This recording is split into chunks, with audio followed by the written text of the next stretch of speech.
Testing, testing, 1, 2. 1, 2, 3. Test, test, test. Can you hear that, Rocky? Do I join a Zoom here, Rocky, or no?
Testing 1, 2.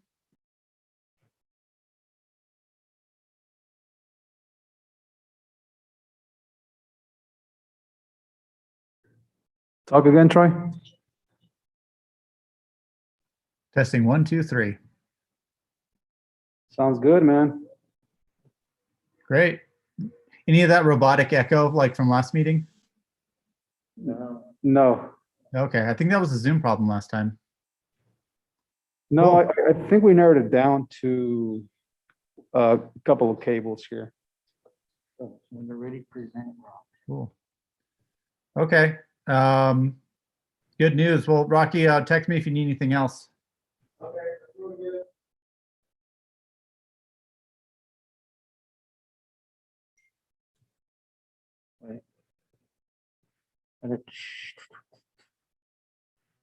Share screen. Uh-oh. How can we change the name here?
evening. Thank you all for joining us tonight. I see that we have a few more people here than we typically do. So thank you for coming out and being at the board meeting. And I hear we have some Star Award winners. So we're excited to celebrate you tonight.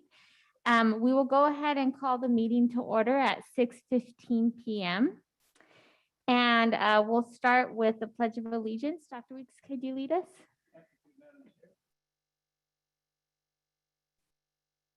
I pledge allegiance to the flag of the United States of America. One nation.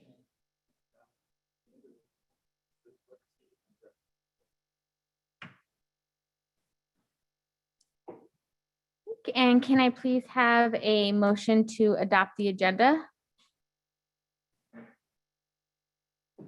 Excuse me, Dr. Diaz, would you like me to do roll call? Oh, I'm first? sorry. Yes, please do Okay. roll call. Okay. Dr. Laura Diaz, Present. Ms. Carmen Trujillo, Present. Ms. Jessica Bueno, Present. Mr. Rafael Carrillo, President. and Dr. Alicia Vink. Present. Thank you. Okay. And can I please have a motion to approve the agenda? Carmen Trujillo, so moved. And can I have a second? Alicia Vink, second. Is there any discussion?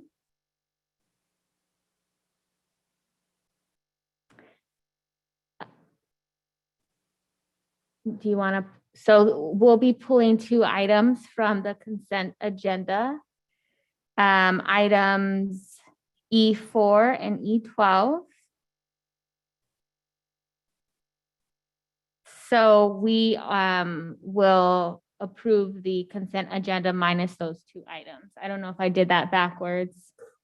You did it perfectly, Madam Chair. So we just want to let folks know that we're going to be talking about items E4 and E12 independent of the consent agenda.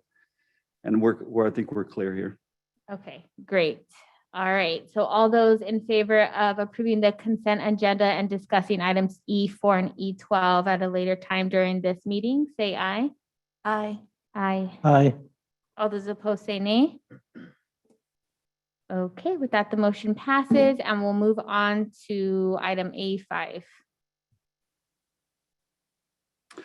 Yes, Madam Chair, members of the governing board. This is our awards, recognitions, and announcements section of the agenda. And in just a moment, we're going to be celebrating our Star Award winners. But I just would like to take a moment and just acknowledge that we have people socially distant in our governing boardroom, but we have people in our boardroom, that we have people together in the same room, breathing the same airspace in a very in a safe way, following our health and safety plan, but that it just changes the environment of our board meeting when we have people. And I know that for those of you who are watching online, you can't see the audience, but everybody is spaced out and properly socially distant. And I want to thank everybody for maintaining that space, but it just feels different. And I think it's a good feeling to have. So I want to thank you all for being here tonight. It makes it very special. With that, of course.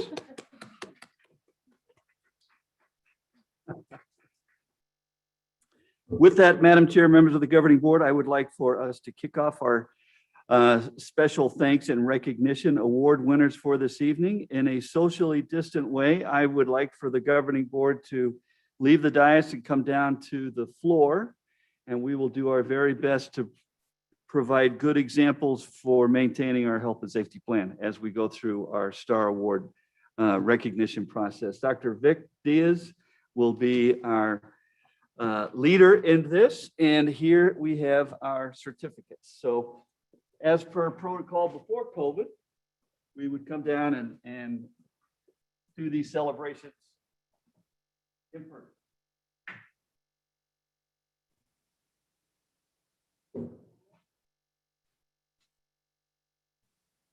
I don't have no idea how the camera went out.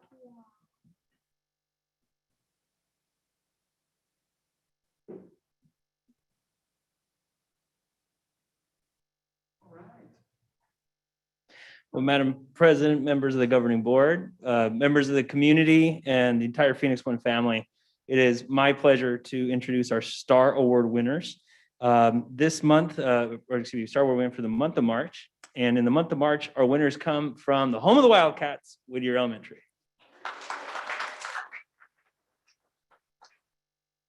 Our first Star Award winner is Miss Maria Olivares.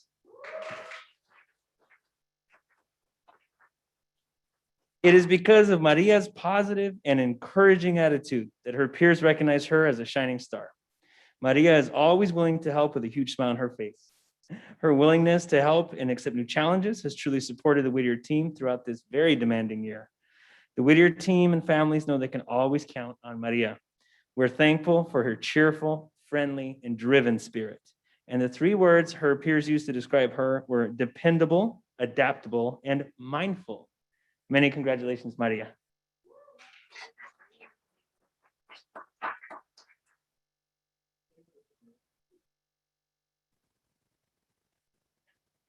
Our second award winner from Whittier Elementary is Miss Danny Carloni.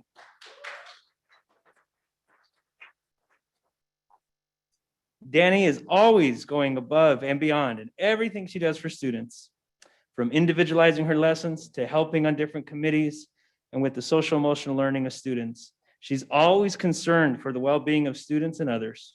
Danny is always willing to support with a positive attitude. Her peers recognize her selfless contributions in making Whittier a better place for all students across multiple grade levels. Some of the words her staff used to describe her were assiduous, that's a great one, supportive, and adaptable. And it was just a couple years ago that Danny was here, welcomed in our new teacher orientation. And we couldn't be prouder to have you here, Ms. Carloni. Many congratulations. As always, we thank our Star Award winners, but we also thank their families. Thank you so much for lending us your loved ones. We know that they work long hours. We know we expect quite a bit from them. And thank you so much for sharing your family with our family. And so with that, one more time, many congratulations to Maria Olivares, Danny Carloni, and the entire staff at the Home of Wildcats, Whittier Elementary.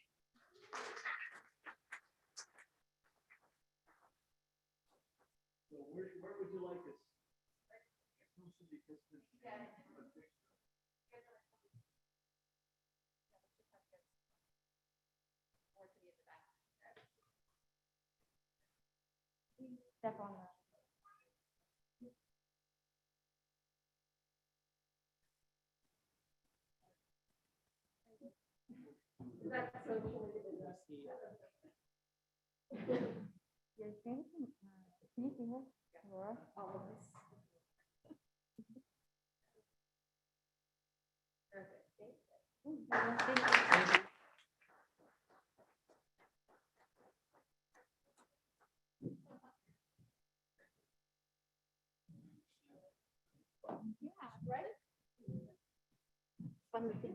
Fun to figure out.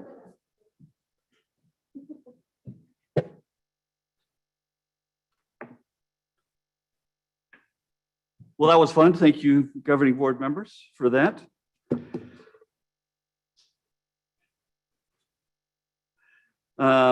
Moving on for some of more announcements and celebrations. City of Phoenix Mayor Kate Gallego and Phoenix Channel 11 visited Capitol School to film a public service announcement using one of our kindergarten classrooms. The PSA is on kindergarten readiness, what parents can do to prepare their students for kindergarten over the summer, and encouraging parents to enroll their children in their local elementary school. Thank you, Mayor Gallego and the team at Capitol School and Channel 11 for providing this important information to our community.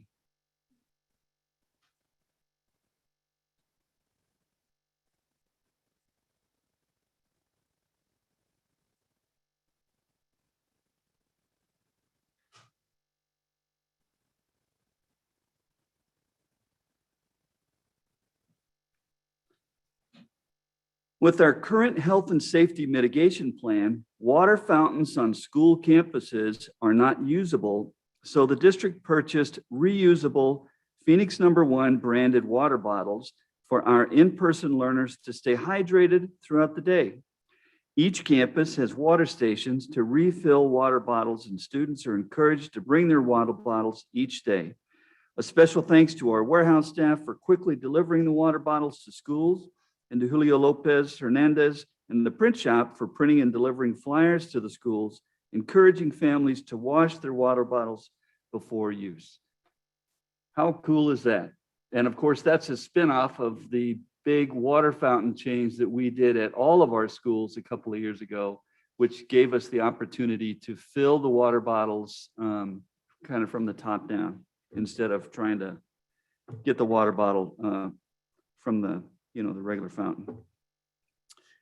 Congratulations to Rosa Vargas, preschool teacher at Kenilworth School, for being selected as a finalist in the School Connect Hero Maker Award. School Connect said, Rosa is one of those unique individuals who is so beloved by her community that your curiosity is instantly sparked and you can't help but want to know more.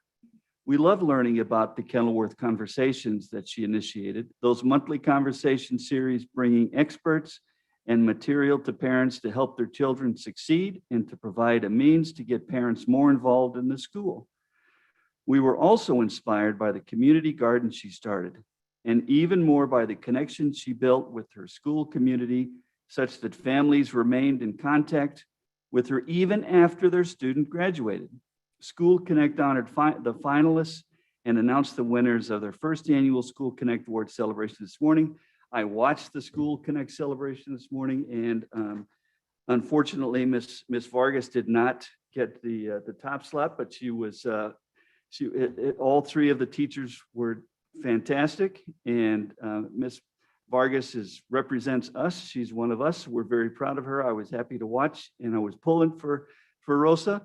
And so she did a wonderful job, and we're grateful and we're proud of her for being a finalist at School Connect.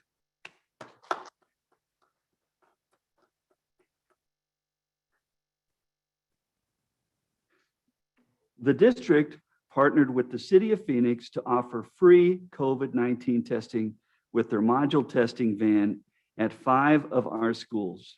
This was a great opportunity for our families, community members, staff, and students to have access to free testing within the community. The final COVID testing opportunity is Saturday, April 24th at Bethune School from 7 to 1. We're grateful for the City of Phoenix and everything they've done with us during this pandemic, laptops, COVID testing.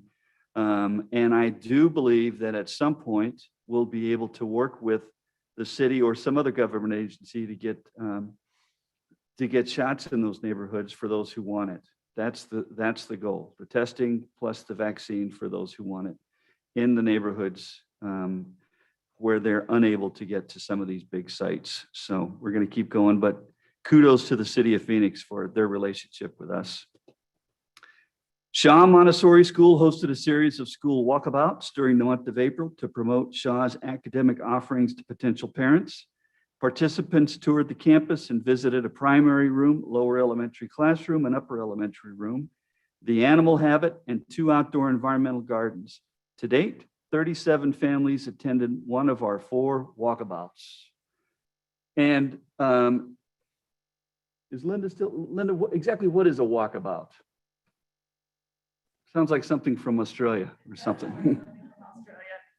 I'm certain it's equally as great as Australia too. President Diaz, Dr. Weeks, members of the board. The Shaw Walkabouts is exactly what it sounds like. So it's an opportunity for Shaw Montessori to invite the community in to take a look at what Shaw's all about, the offerings that we have at Shaw. And they simply walk about the campus, as you see here in the photographs. They visited a number of different areas of the site, the cafeteria, the gardens, those things that are specific to a Montessori education. And it's a way for us to not only market Shaw Montessori, but also try to gain registrations through those walkabouts. So it was a great opportunity that the school and our teachers provided for our community. And our wait list continues to grow at Shaw. Okay, well, that answers that. Thank you, Linda. I have a question. How was this marketed? How was this marketed, Linda? President Diaz, members of the board, Dr. Weeks. We marketed the walkabouts through website advertisement and also through Facebook, and then of course, word of mouth. We find at Shaw that our biggest return on our investment when it comes to marketing is through word of mouth. And so we have a number of our parents who share those great experiences and opportunities with their friends and neighbors. Okay. Yeah, I think this, I did not know about this. And I think this is a great opportunity. I worry about relying so much on word of mouth just because I think it's important for us to diversify the population at Shaw, and word of mouth continues to bring in the same types of families. So I think for their next walkabout, it would be good to see how are they reaching our Spanish speaking families and families that may not be able to hear about this through a member of the current community. We'll definitely share your feedback with Ms. Engdahl and the staff. In addition to the things that we do from the district level, all of our schools do parental engagement opportunities for our community. And so not only will you see marketing efforts from the district, but you'll see marketing efforts from the school. So this was a school level activity that was planned. Okay. But we'll certainly take your feedback and I'll share that with the schools so that we can continue improving on what we're already doing. Great. Thank you so Yes, much. I of course. appreciate it. Thank you. And Linda, I think I saw some print material for Shaw in your office. Yes, yes. So the print material was for the prospective parent night that we offered at Shaw. I want to say it was in the at the beginning of March. And so just like we had our kindergarten registration drive-through event, we had a prospective parent event at Shaw. So in addition to the walkabouts, we also had 2 sessions that were offered. At that time, our schools were still closed. And so Shaw offered those opportunities through Zoom. And those mailers went out to 36,000 residences within the neighborhood. So our parents and our families had other opportunities to attend something very similar to what you see here, only it was through Zoom. Okay. Yep. I do remember that. So Mhm. thank you guys for having that broader reach. Yes. Thank you. Thank you, Linda.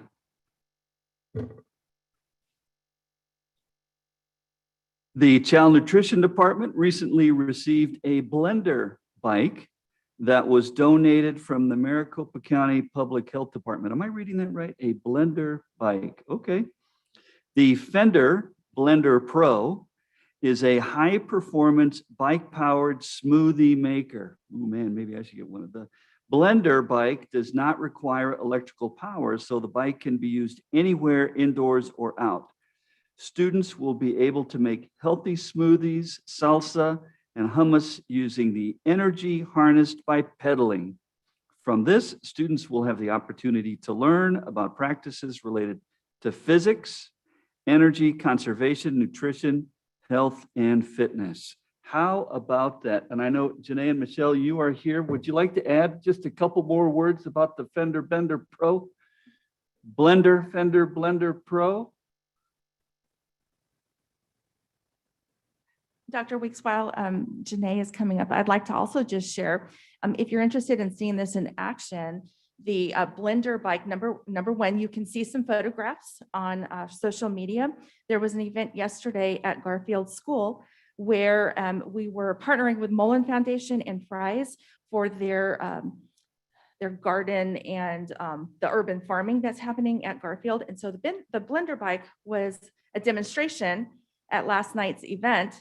And we also had Telemundo who was there. So there's a segment on Telemundo, and as soon as I find that link, we'll be sure to share that with the board. Hi, Janae. Good evening, Dr. Diaz, members of the board, cabinet, and Dr. Weeks. So in addition to what Linda Jeffrey said, we also had we also tested this program with our transportation team. So we were able to make smoothies for our transportation team just to give them a kudos for still assisting in the meal delivery system. And it went very well, and they were excited. So we're happy to have this a part of our program so we can continue to reach other school sites. Any other questions? This is really great. I definitely would love to see the kids use this. So thank you for everything you've done to get us this. Thank you. Thanks, Janae. Janae, how did you hear about this Fender So- Blender Pro? Good question. So in my previous role as a nutritionist, we always tried to have these nutrition fairs. Our first school site was Bethune, and then Capitol, and then Hurd. So in doing that, I have created relationships with the public health department. So they actually came to me. I used to come to them for donations for different activities. So they introduced this grant and I said, yes, we're interested. So I didn't even have to apply. They came to us. So I think just us developing those relationships, we're able to have community partners come to us and give our children these amazing gifts. Well, that's fantastic. Thanks, Janae. Thank you.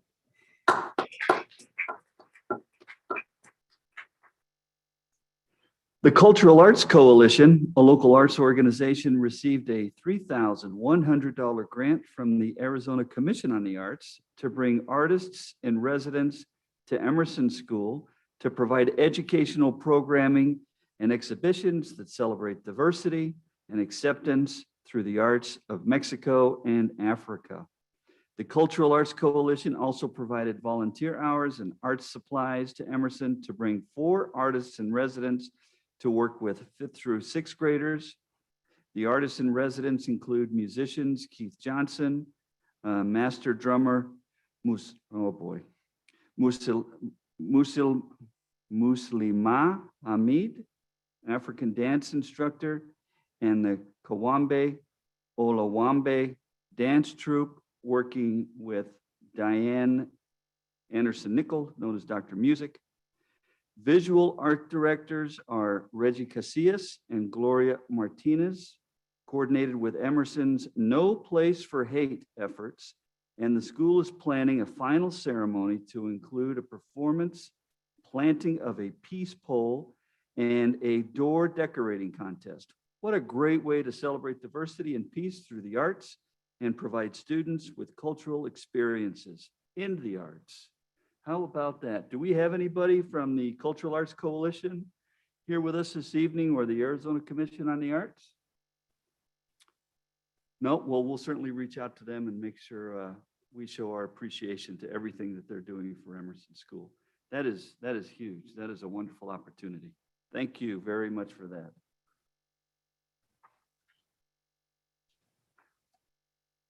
And Madam Chair, members of the governing board, the only other thing I would comment on in terms of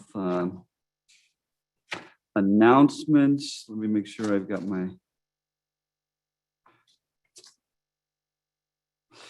is that yesterday I had the opportunity to participate in a Zoom meeting with an aspiring principal in our district, Caitlin Fasano from Hurd. And she's going through a program through ASU, and she was providing some information and an update to her coaches.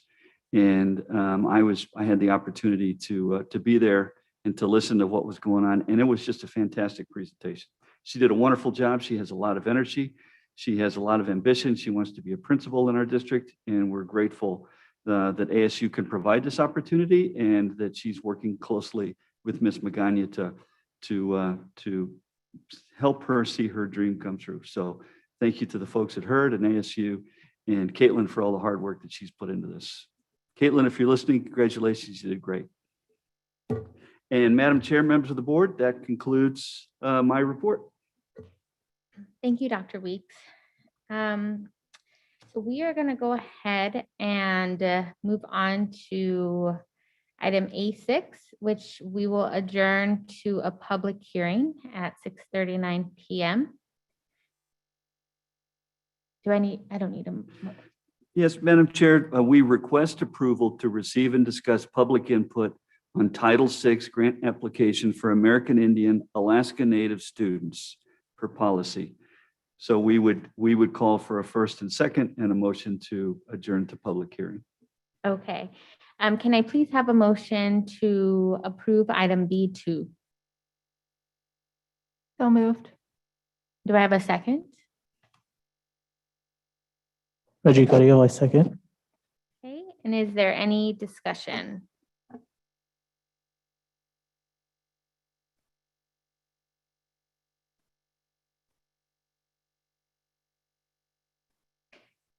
Okay, hearing no discussion, all those in favor say aye. Aye. Those opposed say nay. That the motion passes and we will resume to regular session. Well, I think, Madam Chair, members of the governing board, at this point, we are open to the public Oh, hearing. okay, yeah. So if there's any member of the audience, any member of the public who would like to speak on this issue, you see the document here that's been approved by the committee. And this is an allocation of funds as shown here in the rationale.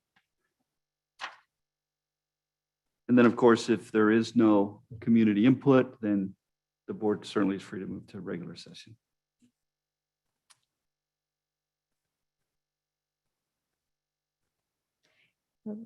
Does not appear that we have any community input on this.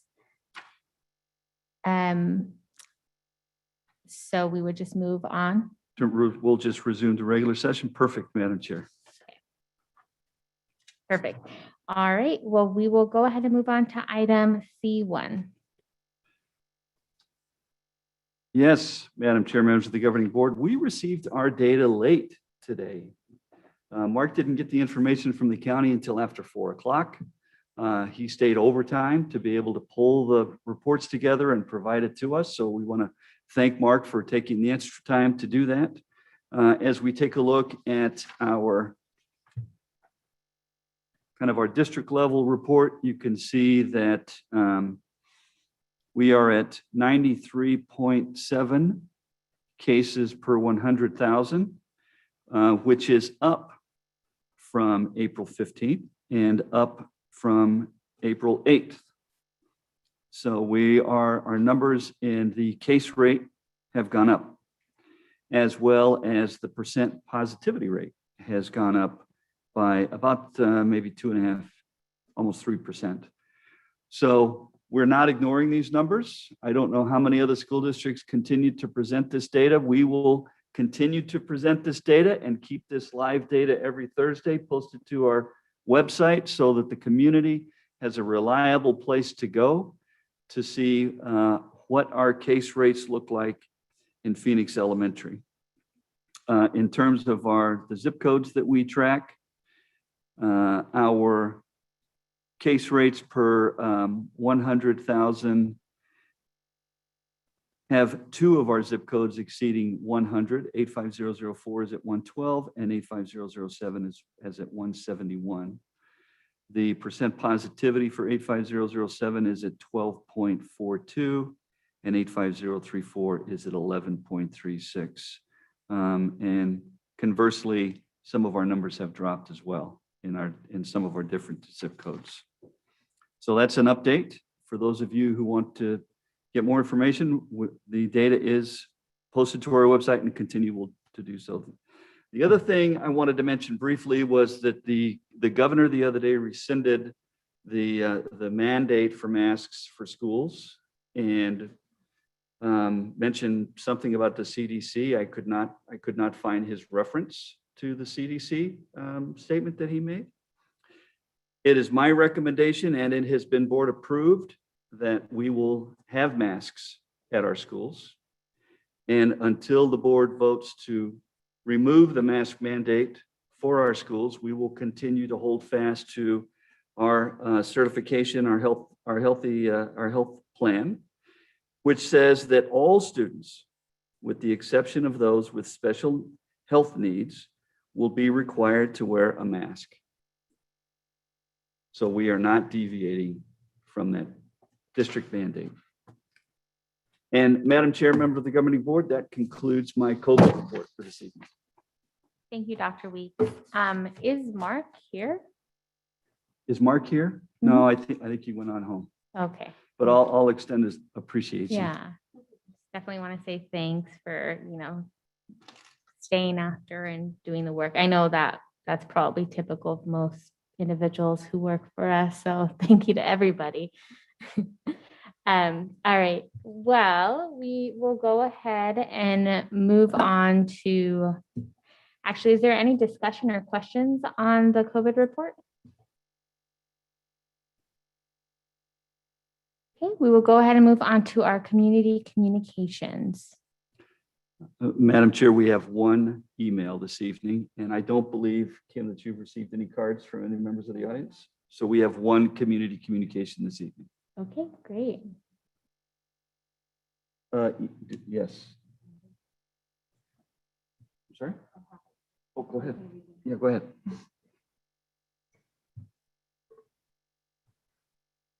Our first communication and only communication this evening comes from Melissa Mencia, and she writes about the family life education. My name is Melissa Mencia. I'm a middle school science teacher at Emerson and have been here in the district for 23 years. I am writing to voice my concern over the instruction of family life education that will be taking place in classrooms across the district over the next month. Our family life curriculum is designed to support our students with learning to develop good decision-making processes, develop positive self-esteem, as well as support them with the tools that promote strong interpersonal relationships. While these are concepts we want our students to master, the context through which they are instructed is incredibly personal and for many controversial. My number one priority when teaching family life before any instruction occurs is for students to be provided a safe haven to listen, learn, contribute to the community, and empathize. I'm concerned, will our students have that safe place? Does hybrid instruction and our safety precautions regarding COVID allow for this? For many students, the first time they participate in lessons in family life is also the first time they recognize something going on in their own lives outside of school might not be right. It happens more than you might think. In fact, it's never not happened when we have taught this at the middle school level. It's baffling that we can't have breakout rooms out of concern for safety, yet we are going to teach family life without the ability to control their safe environment. In prior years, the focus on safety and privacy guided every decision we made regarding instruction. How do we know who's in the room behind the Zoom screen? What happens when a student who is in an abusive home is taking a class and a parent is in the background? What happens when a child who thinks they are safe asks a private question, only to learn that someone behind the screen in their own home recorded and shared? What about our LGBTQ population? For some children, the teachers in these classrooms are the connection between getting help and support when home life is not supportive. These topics do arise when students are taught to think critically about their own lives. Kids ask for help. They ask questions. According to law and policy, some we can answer and some we cannot, but regardless, we have to acknowledge them. These topics do come out when students feel safe. They are 100% triggering for some, hence the reason many teachers are not comfortable with these concepts. Our children are in the midst of figuring out life. As they become self-aware, we owe them the opportunity to advocate for themselves by providing that safe place.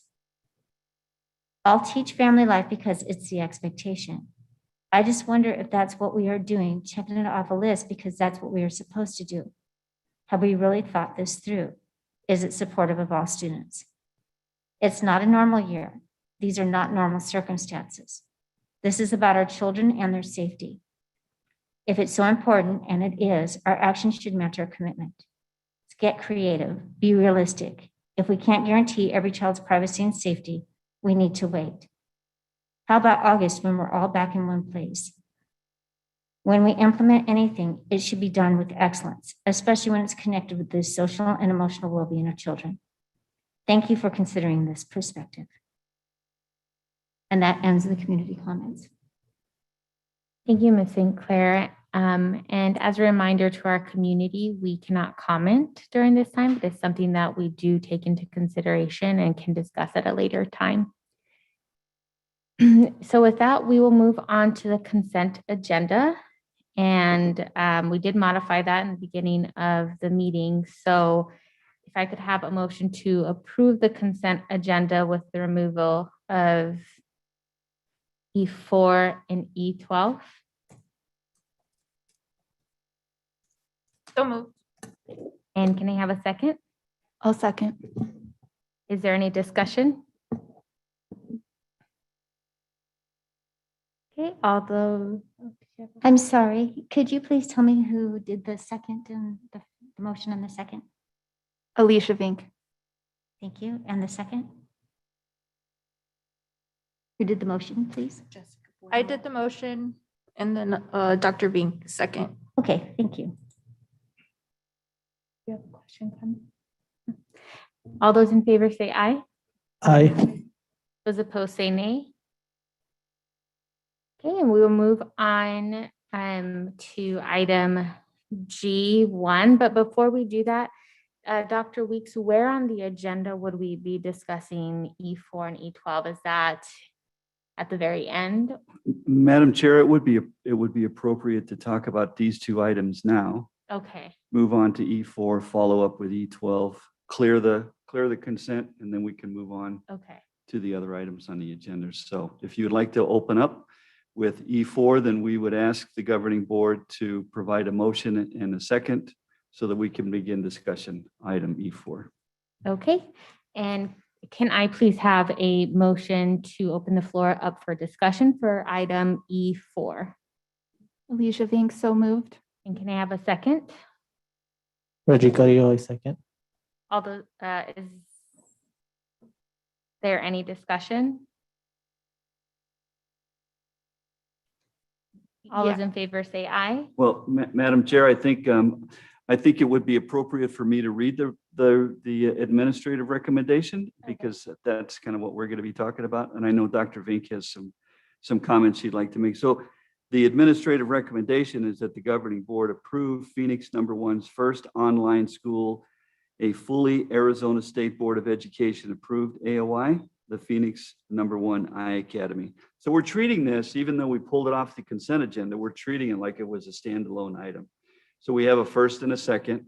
So we'll discuss, and then after discussion, we can vote on whether or not the board wants to approve the AOI school. Okay, Dr. Vink, did you want to lead our discussion with the rationale? Thank you. Absolutely. Thank you so much for allowing me a minute. I requested to have this pulled because the language in the details section says that we will be opening a 4th through 8th grade online academy.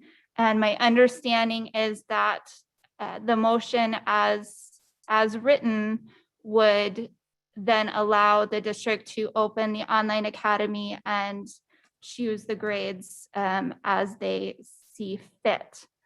My concern with that, with choosing 4th through 8th grade right now, is that we currently have almost 900 students in K through 3rd grade learning online. Is that okay? And we know that we have child COVID cases happening and students being quarantined. I do not think that not having an option for these students to learn online is appropriate at this time. That is my main concern. There are several other items that I could discuss, but I would be interested in hearing if the rest of the board had any thoughts. But my concern is that if we approve it as is, without saying we would like to approve it contingent upon the board or the district opening a K-8 online or presenting to the board more about why 4 through 8 is only appropriate or why we would like to roll out 4 through 8 prior to opening to K-3rd.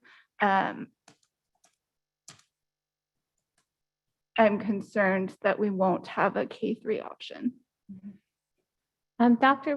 Thank you, Dr. Vink, for bringing this up. And I definitely think there are some valid questions there. Dr. Weeks, can you, or Dr. McLaughlin, can you share? So I have a few questions to follow up on that. How timely is our decision, given that we have to launch this in August? And am I correct in my understanding that our AOI, our online school, is already, the way that we've submitted it, it does allow for K-8, but it was the administrative administrative decision to start with 4-8.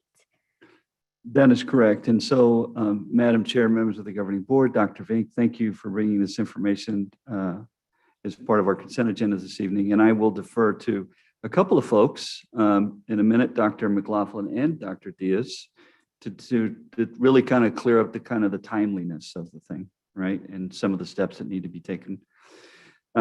We are at about the same clip as most of the other school districts in our area, barring a couple of school districts who are a little bit further along and a couple of districts who are quite a bit behind us.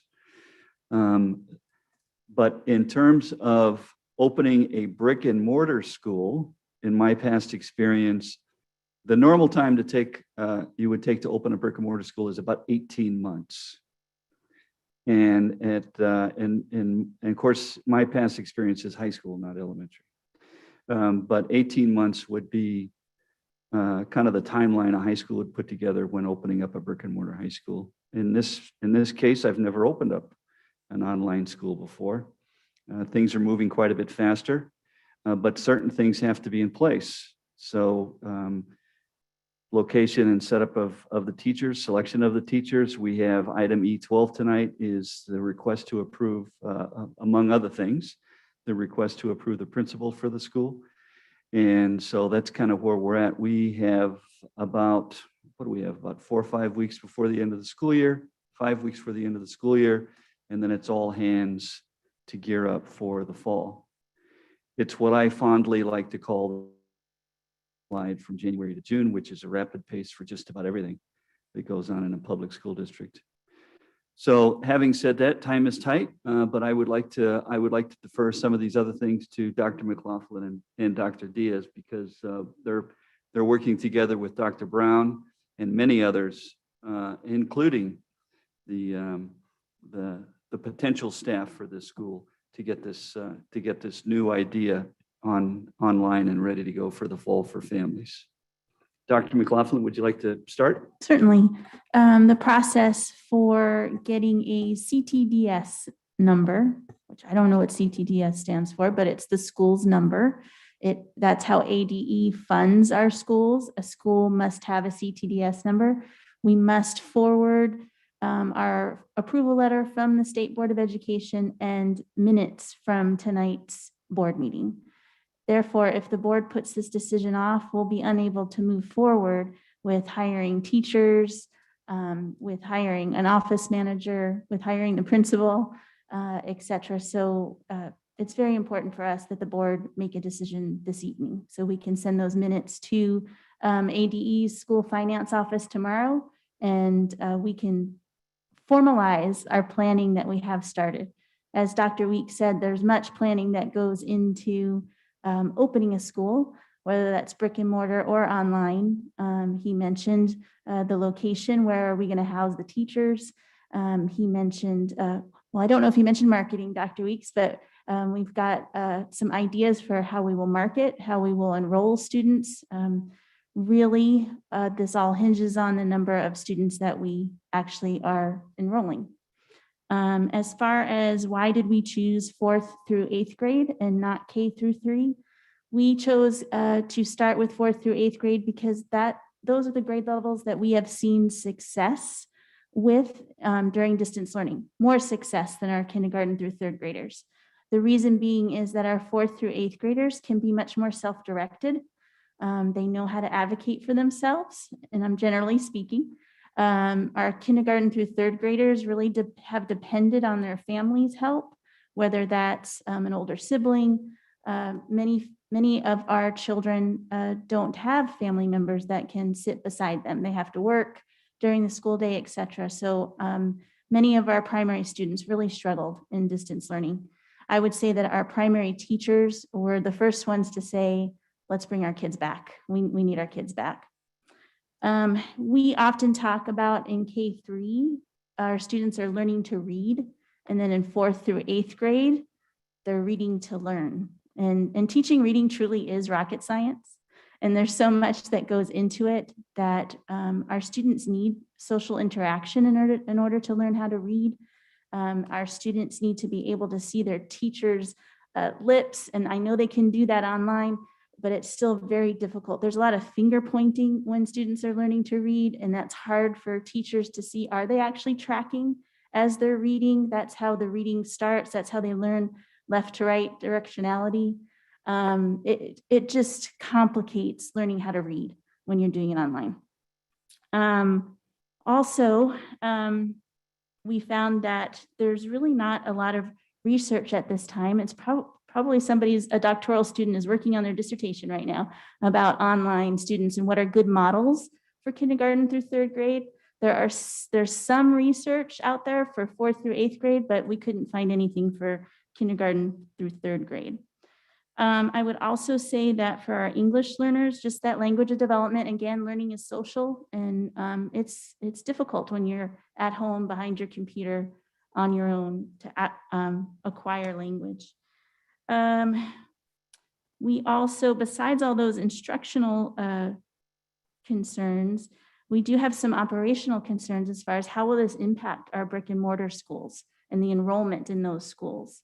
And if we have our AOI school, our Phoenix #1 iAcademy, go from kindergarten through 8th grade, is that going to take 100 students away from a school, 50 students away from a school? We really don't know how that's going to impact the enrollment at our brick and mortar schools.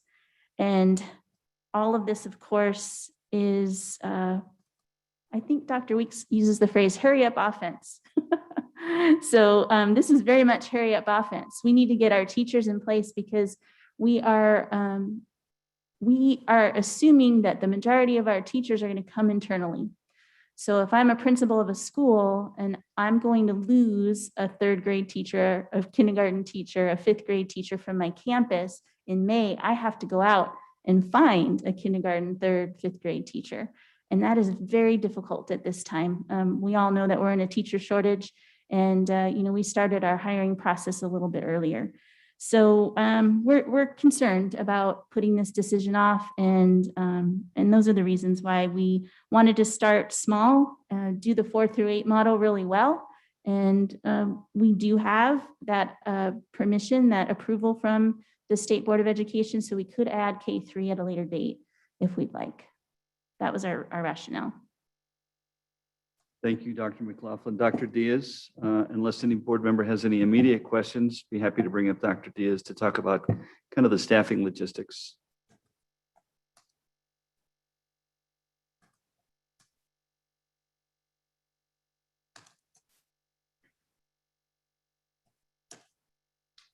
Yes, Madam President, members of the governing board and cabinet. The staffing is certainly a concern.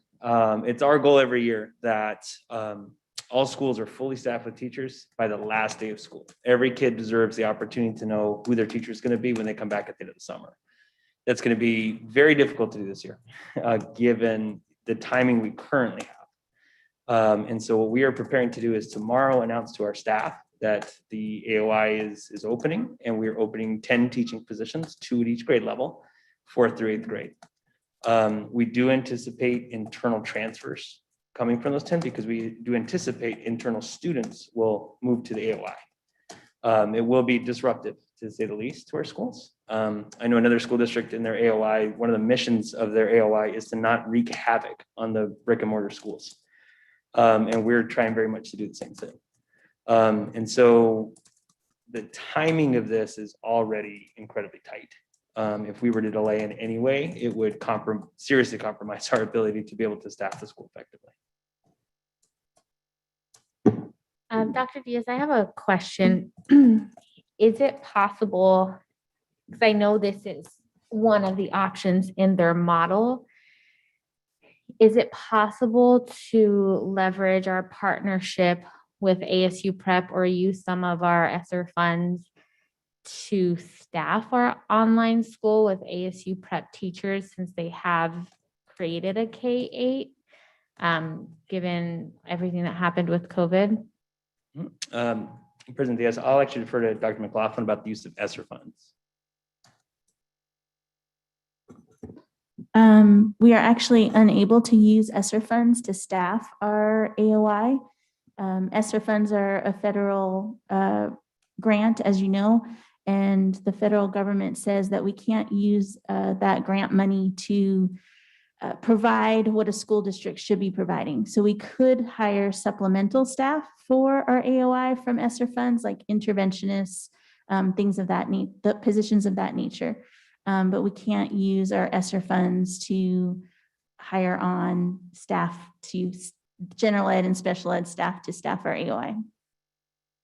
Correct. In terms of using staff from a partner like ASU Prep Digital, I am planning to meet with the AOI principal for the first time tomorrow. I've been waiting for governing board approval for us to do that, for us to begin to build out a staffing model. Could be certainly something that we could consider. The concern with delaying isn't a fiscal one, though. It really is one of the calendar. There's only so many Mondays between now and the last day of school, only so many Mondays that are over the summer. Any further delay, again, would just really compromise our ability to launch the school. Is there, so there could be a possibility. So what it sounds like is if we want what's best for our students, which means school choice for them, either online or in person, whatever meets their needs, it's prudent for us to make a decision tonight. However, there is this caveat here that as a board, we could ask if we felt strongly enough for K-3 to be implemented by fall, if that was something we were passionate enough about. I definitely understand all of the challenges that were presented here. I personally would want my Teddy, if he was a kindergartner, to be going to school in person. I think it's super valuable. But I understand that there's just going to be some families that can't or don't want to do that. And I think at the end of the day, this is a school choice, parent choice option. So while, you know, we are perceiving like the best scenarios for students based on research and whatnot, I don't want to take away that choice from parents. So that's just kind of my thoughts right now, but I certainly don't want to impede this decision. I think we should absolutely make a decision tonight. Dr. Diaz, just if I may, both Dr. Diaz's, if I may clarify, my intent is not at all to impede this moving forward. My proposal is to do it contingent on being K-8, and then we would be able to allow this to move forward. And then if the cabinet was to come back in a couple of weeks and say, hey, we looked at our staffing and we engaged our stakeholders to find out how many families were even really interested. My understanding is we've only received responses from 128 families regarding whether they wanted, and we haven't reached out specifically to the 900 K-3 families that are still online regarding whether they are going to come back. So if we are going to lose a lot of families because we're not providing this option, and I really do see it as a safety issue, I don't feel like I should be forced to decide to either send my son into the class while we watch countries like India and other things surge or leave the district. So definitely not suggesting that we don't approve this tonight. I am just suggesting that we have a little bit more time to consider the needs of our K-3 families. I did actually sit through a ASU Digital Parent Forum this afternoon for their K-5, and they have 500 students in their K-5 digital program. I did look at a little bit of our homeschool population as well. We have 14,000 homeschool families in Maricopa County that we could be capturing in this AOI as well. So I just want to make sure that we are leaving this open, and I'm concerned about us agreeing tonight, even though it's Not specifically that, but my understanding is if we don't make it contingent, the district will go ahead and do 4-8. Madam Chair, members of the governing board, what administration is asking the governing board tonight is what I call the on-off switch, right? Does the board support the district moving forward with an online school? That's the ask. And so during this time of COVID, I've learned lots of new phrases, wonderful things to say, like hurry up offense, or the word pivot seems to come to mind very often. I used to have a favorite phrase about dirty crystal ball. And so what I've learned through COVID is sometimes that dirty crystal ball gets really dirty and really dark. Dr. Vink, I hear exactly what you're saying. And combined that with the kind of the governor's intent of that order for pushing us back to in-person instruction is, I believe, in alignment with that. What I suggest the governing board do tonight is we recognize that the State Board of Education approved the district for a full K-8. So if the board says light switch on, yes, we approve the AOI model. We know that the state board has approved the district for a full K-8.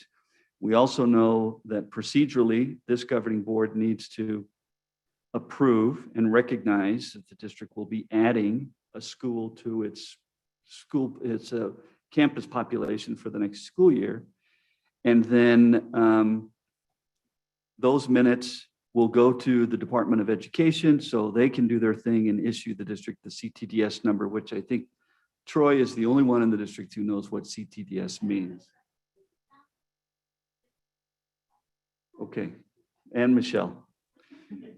I'm also hearing that the governing board would like for the district to strongly consider expanding its offering down to K for a lot of reasons. A, we don't know what the variants are going to look like. This evening, we saw that the numbers were going up. Families deserve choice and all the rest of that. My suggestion to the governing board is to approve the AOI this evening so that we can get on with it. And then to have the administration come back to the governing board and to the community with what an expansion down to K would look like. We certainly don't have that ready for you this evening. But we can bring it back to you and we can tell you what it looks like. And then because Ms. Jeffries needs to know this answer too, so that when she develops her marketing materials and communication strategies, she needs to be able to communicate to our families what it is we're really offering. So now we're back to hurry up offense. But that's what I would recommend the governing board do tonight is to, if you are comfortable with the district expanding its pool of campuses to include an online school, which I think I heard a lot of positive comments about that, then let's do that. Urge the administration to look at expanding down to K and bring that information back to the governing board ASAP so that with a strong commitment to providing fidelity in academics in a K-8 offering to families so that we could present to the governing board our findings and all the rest. The board would not have to vote on this again. It would be an update to the governing board. So this would be your choice. Your other option would be to vote no. Your third option would be to amend the language to state that you're approving contingent upon this K-8 or this K-3 offering in addition to 4-8. So those are kind of the board's three options. Yes, no, or amend the language. For the AOI, well, currently right now, we do have teachers teaching K through third grade. Isn't that correct? Mr. Carrillo, Dr. Diaz, Mr. Carrillo, governing board members, cabinet, we do not currently have K-3 teachers teaching in distance learning or AOI. We don't have that right now? No. During a hybrid model? That's not true. Well, Okay. yes, hybrid model. I apologize. We don't have any teacher purely teaching on students online because the AOI will be purely online. Yeah, so thank you, Dr. McLaughlin. So approving this contingent on having in K through third grade, we would have teachers understanding that they would specifically focus on K to third grade students in an online setting, not in a hybrid setting. That is correct. Yep. Yep. It'll be fully online for K3. Okay, because for me, I'm comfortable with that, supporting that contingent on having K to third grade. Just the end goal being that we are a true K through eighth grade AOI school model. Because as Dr. Vink has raised valid concerns regarding this, that's something that I do support, approving that, and then it being contingent on, not contingent, but that being the end goal. Thank you. Because I do feel like we can prepare, they're already prepared. We've already had K through third grade teachers teaching all year through this pandemic virtually. So it's just having them prepare, having teachers where we can prepare them solely to teach online for our K to third grade students. I think that's possible by August. So I completely agree. I think what would be important, going back to Dr. Vink's point, is having administration bring us back some data points on how feasible this is. And I mean, if we have only 5 K through 3 families, then does that actually make sense? But if we have several hundred, then we see there's a demand for that. So is contingent the right term? Contingent suggests that if the district could not put a plan together, that the whole thing would not go forward. That's kind of what contingent would mean. So what an option to contingent would be in this context might be the word expand, approve the AOI school. With expanding to K3 at the appropriate Yeah, time? I think, I just think I go back to the original recommendation from the administration. And we're really asking the board, do you want to approve a school or not? I mean, that's kind of the thing. And it sounds like what the board would like to see is a full K-8 school. I don't know that you need to, you could amend the language however you want, right? You're the board. But the cornerstone of this school is, are we gonna roll it out next year or not? And then I would tell the governing board that the whole thing is going to ebb and flow depending on the number of families that show up per each grade level, right? Because we don't have the predictability of knowing what the pandemic's going to do, what the variants are going to look like, how interested families are going to be for a pure online school until they actually show up. And that's pretty typical for Phoenix Elementary. So the board, it sounds to me like the board is looking for some assurance that the district will do whatever it can to expand to K-8.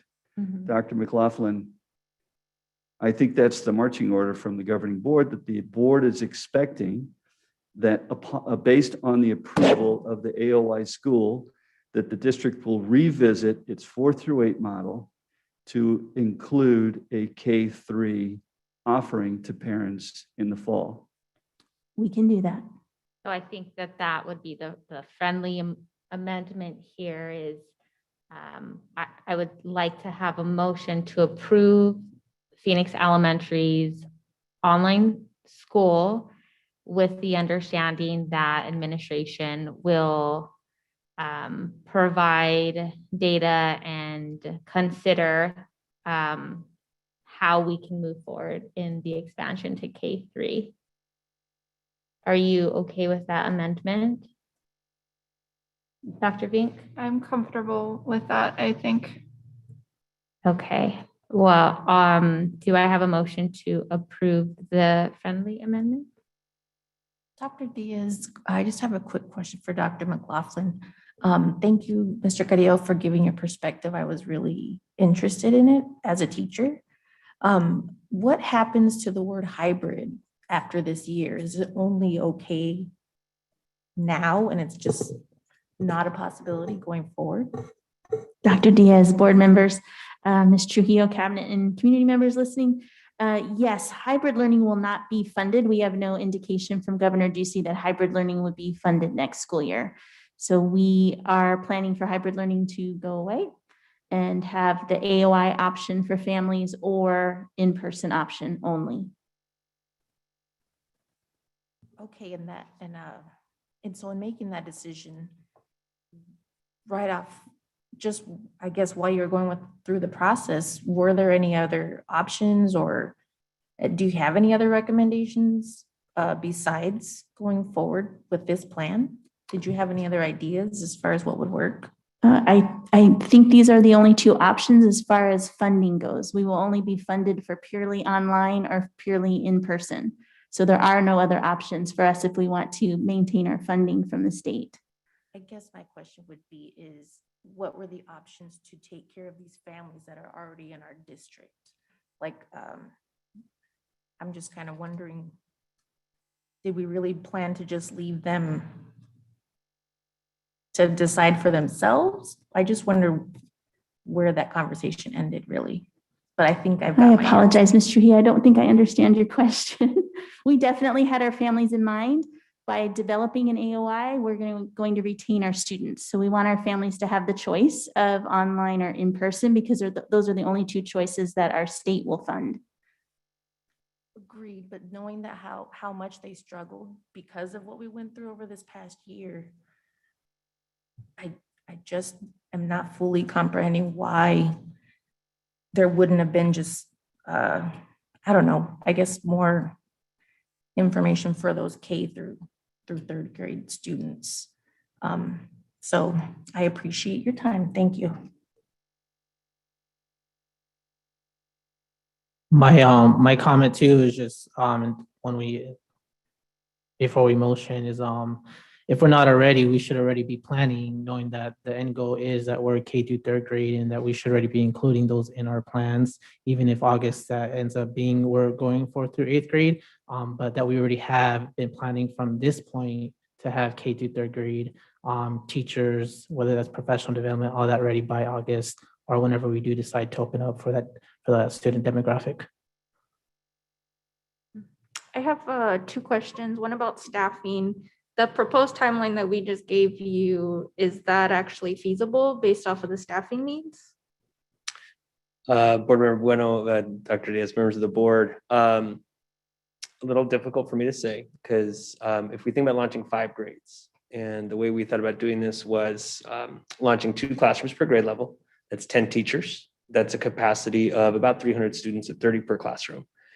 We would leave our registration open for a certain amount of time before we would revisit and look and see what the trend line is. I have the feeling that families who want to enroll in the AOI in Phoenix #1's iAcademy, as soon as they learn about it, the demand's gonna be very quick and very sudden. I wouldn't be surprised if 95% of enrollees are in the first couple of days, because families have been waiting for this. If at that time, after about 10 days to 2 weeks of enrollment, we see we need to expand to 4 classrooms per grade level, we've already started to put together those plans. That's where we would start to see some serious disruptions to our brick and mortars. If we're only looking at grades 4 through 8 with 2 classrooms, if it's naturally distributed, which it wouldn't be, it's about 5 kids per grade level per school. You wouldn't lose a classroom for that. You wouldn't lose FTE for that. Your classes would just be a little bit smaller. But if you're going to be losing 10 to 12 per grade level, which is what would happen with 4 classrooms at grade 4 through 8, that's where things will start to get disruptive. One of the things we did do is we did build a model to say, what would it look like if about 1/3 of our K3 students chose, or families chose AOI. And then we did 1/4, and then we did 1/3 at grades 4 through 8. I think I told the board at that time that that would now be the largest school in Phoenix Elementary. It would have something like 1,200 students in it. We would now have 5 schools that would be smaller than our current smallest school if we were to go with that full option. So if we open K8, it's 4 more grade levels to launch. It's 4 more grade levels to build. That's 8 classrooms right off the top. And then if we were to do that expansion, I definitely, as a parent of kindergarten through 3rd graders, understand the need for that option for folks. But at the same time, it would certainly be a challenge for us it's going to be a challenge anyway to do grades 4 through 8. To add grades K through 3 on top of it would certainly be challenging as well. Okay, and then for the students and families, if a family chooses to be part of the AOI And then, hopefully COVID, kind of cleans up a little bit. Do they have that opportunity to go back into the brick and mortar? Or are we just saying you can only come to the online school and we can't go back and forth? I defer that question to Dr. McLaughlin. That would be fine. Families make decisions like that right now. They move from school to school or school district to school district. So yes, we would accept an enrollment application from the iAcademy to one of our brick and mortar schools. Yeah, I believe one of the challenges, and this is gonna be a challenge for us in recruiting staff, is although the pandemic has created the conditions to launch the Academy, this is an idea that's been around in the district for years. And this is an innovation that should last far beyond the pandemic of COVID-19. So this is not the COVID school. This is the next generation of innovation in teaching and learning for a dynamic 21st century world. Although we do know it's happening in the context of COVID, it's going to be a very important part of our marketing of students, but also marketing of teachers. That again, this isn't the coronavirus school. This is Phoenix #1's iAcademy. It's our newest innovation. It's something that is going to far outlast this pandemic. But it was only thought of from 4th through 8th. So if you're saying that we've been preparing for this type of school, why were we not considering the K through 8 from the beginning then? If I can make an analogy to a business, and I apologize if that offends anybody, I don't mean to. You start small and you get it down, you get the model down with a smaller group, and then you expand. And that was our thinking here. We wanted to get it right for our 4th through 8th graders, because we know that the model is going to look extremely different for our kindergarten through 3rd graders. And we don't have that vision yet. We will get it by tomorrow. We will have a vision for our kindergarten for 3rd grade model for the online school. But that was really the thinking, was let's do this small group right. Yes, and we want this to expand. We hope it's our biggest school eventually. Dr. Diaz, I do think that collaborating with ASU Prep Digital, their presentation was very impressive today as a parent, and their teachers come nationwide. They call them unicorns. Because it's digital, they are able to find the best of the best. So I think as we go forward, I do see it as innovation, and it is exciting. And I think that they will be a wealth of knowledge, as well as I watched Madison's discussion regarding their AOI as well. And they did talk about the brick and mortars and how and the effect it may have, their staffing model, and they put a cap on their enrollment. Mhm. So maybe that's something we consider, but I think I'm excited about this. Are there any additional questions? No, I don't think so. I don't want the board to walk away tonight thinking that we forgot about our K-3 kids, or that our K-3 kids are less than our 4-H students, because that's not the case. When we look at the data, when we take a look at the impact of online instruction on K-3 students, and we think about what's the best learning environment for those students, I think that's where part of this comes from. The other thing is that, having experience opening a few high schools in my day, you would normally start, to Dr. McLaughlin's point, you would start with your freshman year or your freshman and sophomore year, and then you would migrate to, you would add another grade level, and then you would add another grade level. So a high school would typically take 3 or 4 years to open up. The prep is another good example. They began with a grade level in the middle, and they went down 1 and up 1. Then they went down 1 and up 1, and they went down 1 and up 1. And that's how they, over time, over almost a decade, got to full capacity at the prep. So this idea, this model, Dr. McLaughlin herself has opened up a school in her day. So I think all of that coming together is a solution. However, in this time of pandemic, sometimes you make a left turn, sometimes you make a right turn, and it's just difficult to make any kind of turn. So at the end of the day, as we stay on the same page, and as we all come together to support kids, I think it's very important for us to walk away knowing that all of us in this room and online have only the best interests of kids in mind. Thank you, Dr. Weeks. So hearing no other questions or comments, all those in favor say aye.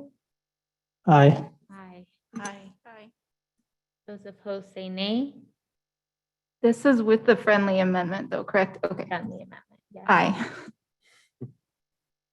Okay, and with that, the motion passes, and I just want to say I appreciate in advance the work that you guys are going to do to model out what this could look like and share, what that timeline might be. It might be August, it might be December, but having that information will be very helpful to give us perspective.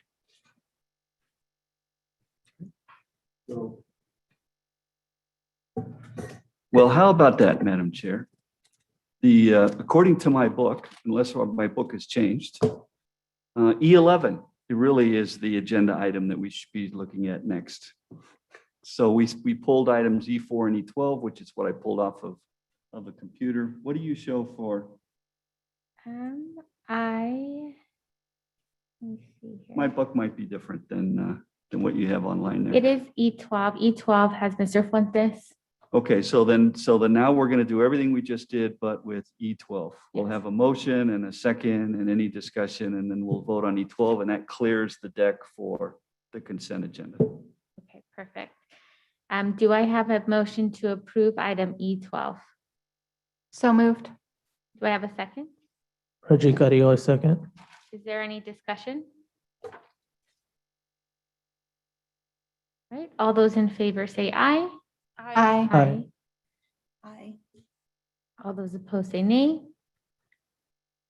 Hearing that, the motion passes. So congratulations to Mr. Fuentes. This is going to be a very exciting journey. He is pioneering our next generation school. So, Madam Chair, members of the governing board, you should also take a bow.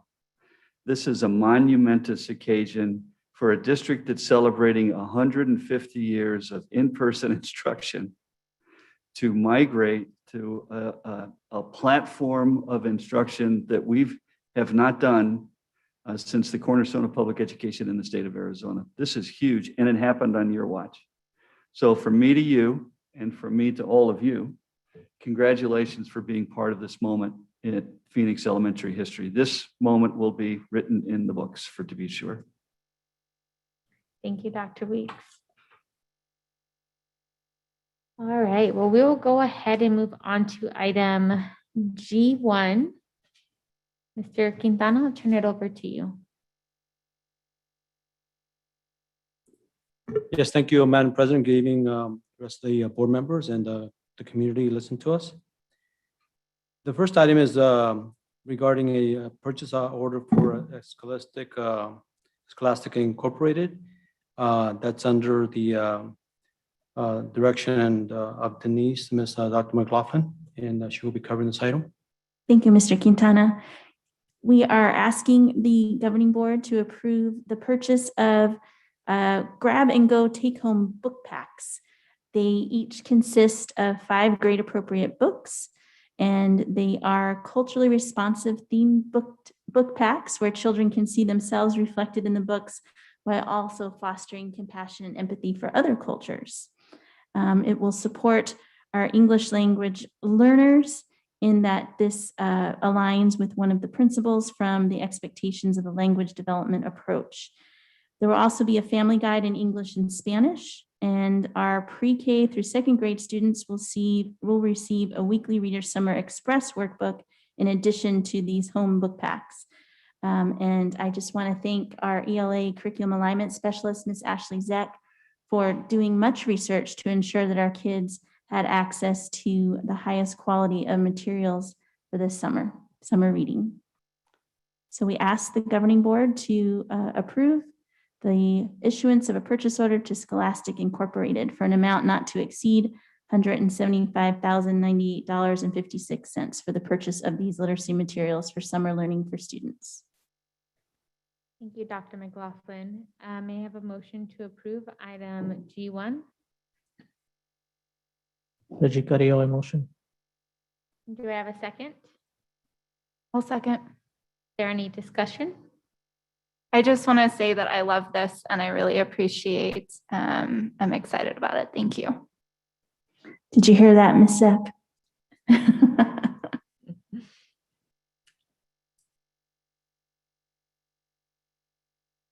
All right, hearing no other discussion, all those in favor say aye. Aye. Aye. Those opposed say nay. With that, the motion passes and we'll move on to item G2. Thank you, Madam President. This next item is regarding a proposal that we received regarding our benefits. And at our last work study session, we covered the changes we're making to the overall plan for health insurance.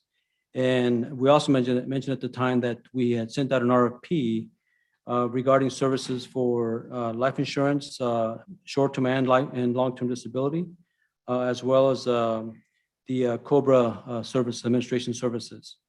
And so this process was initiated and conducted by Dr. Victor Diaz and the HR department, along with working with Segal, our insurance brokers. And we went through an initial RFP process with several vendors. And also we had a committee of employees that were part of a benefits committee that reviewed all these proposals. And after reviewing the initial proposals, they went back and had asked for a best and final of these services.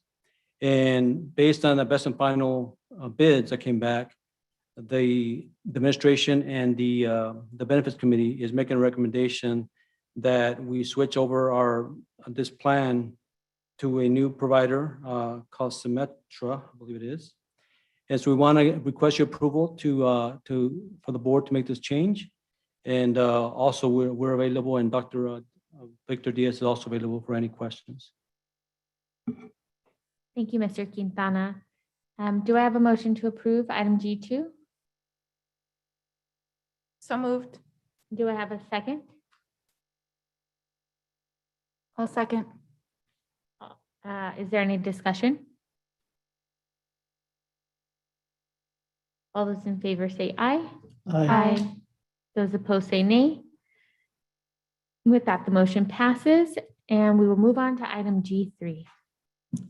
Thank you, Governing Board. This next item is a request for approval of a purchase for video and audio equipment for the boardroom.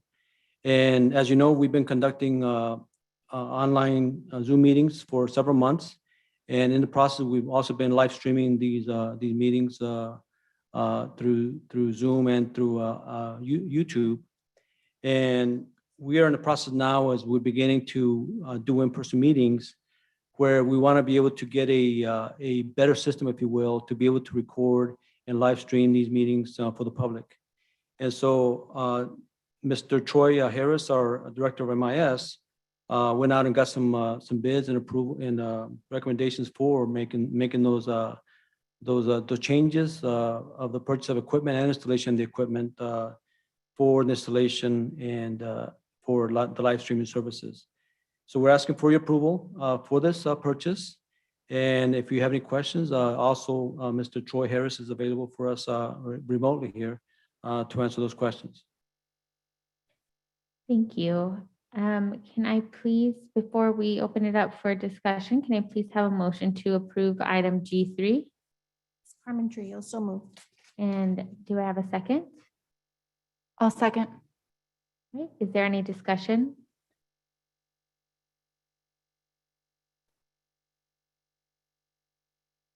Mr. Harris, I do have a question. So I read over the presentation here, and there's quite a few bullet points here. Can you provide just like a high level, like what are the primary differences that we'll see from purchasing this package? Yes, and I apologize. I'm in Flagstaff right now and it's raining and it's a little bit noisy. What an appropriate. That's an appropriate background then. Yeah, it is. Yeah. So, hello, Dr. Diaz, members of the board, members of cabinet. Yes, and actually, if I can go back a little bit, I just want to, something Dr. Weeks said before, CTDS stands for county type, so school district type, district code, and then school code. So that's what that stands for. But this proposal to do a little bit of revamping of our audio video system in the governing board room. So this is going to add 3 cameras. This was a similar system that for the Alhambra School District. So I went and watched some of their board meetings. I can tell you that right now you are very small on my screen. I can't really make out anything more than there is, 5 board members sitting up there, but I can't even really tell you apart because you're so far away. So this will allow us to be able to see the board a lot better by having 2 different cameras that can show one side of the board and cabinet, or the other side of the board at a much zoom. It'll zoom on specific board members as they're talking, if we like to set up that feature with the control panel where someone is controlling, where they press who's talking, and then it will zoom in on them. Alhambra does not, they do not have that feature where they're not using that feature right now, but that is possible in the system. And then the presenter view right now. So Dr. Vic Diaz, sorry, I can only see from your neck down in our presenter view right now because of that, how that laptop is that we use. So we'll get a very nice view of the presenter as they're presenting. Also, that what we're doing right now, we hold our breath every board meeting right now that this all works, because this is using a lot of equipment that we've kind of cobbled together to make these board meetings work. But this will be a permanent installation designed to run a big board meeting like we have.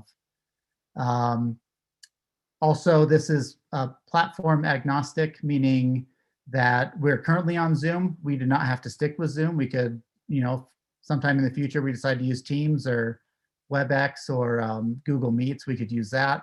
And also our streaming platform, we don't have to stick with YouTube. We could go with one at Vimeo or Facebook or one of the other live streaming platforms as well. So this gives us some flexibility going forward in the future, but I think you'll see a higher quality board meeting. And feel free to, if any of the board members want to view any of the Alhambra board meetings, that's available on their website. Okay, thank you so much for those updates, and I'm excited for this. I've been advocating for this since I joined the board, so I'm glad to see us putting this technology in our governing boardroom. Are there any other questions or comments? I wanted to comment. Carmen Trujillo here, Mr. Troy, you guys have done a great job pulling a rabbit out of your hat with this, so kudos. I'm glad you guys will be getting the equipment you need and make us even more proud. Thank you. Madam Chair, Troy, does this expand to the PDC as well? The professional development room? This does not include any changes to the PDC, but we are pretty happy with what we have over there. So just so the board knows, we have the PDC ready to go as an overflow room at any point. We have a projector with a large screen in that room with audio so they can hear the governing board meeting.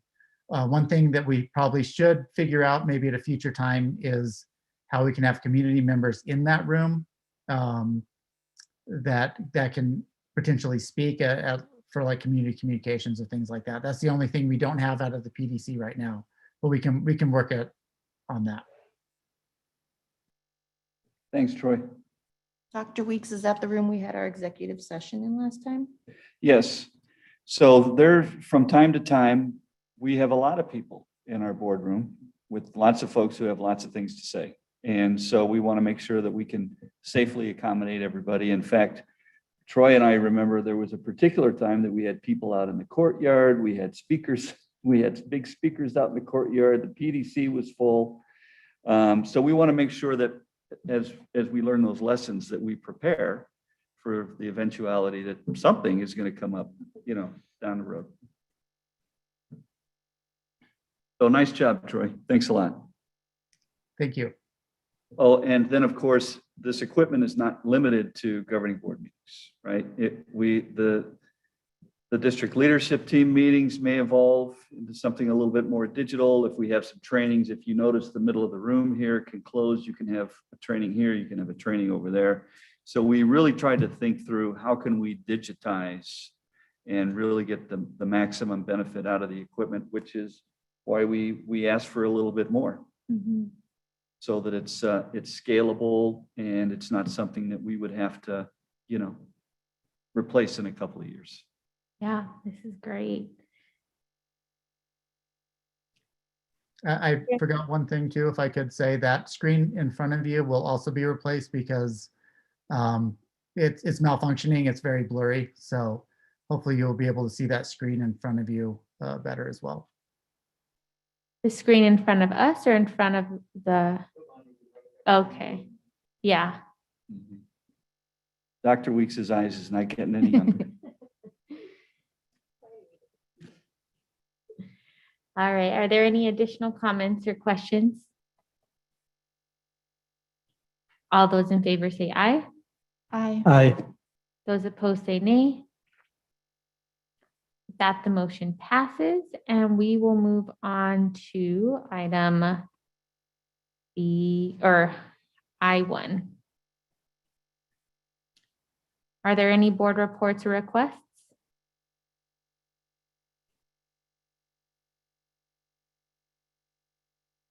I do have some reports. Sorry, I was just looking at the agenda. I thought there was another presentation tonight and I was a little confused. No, reports. I was able to do 2 site visits to Dunbar and Shaw this month, and I am so appreciative to those principals for welcoming me in and allowing me to visit their campuses, and I just want to say thank you.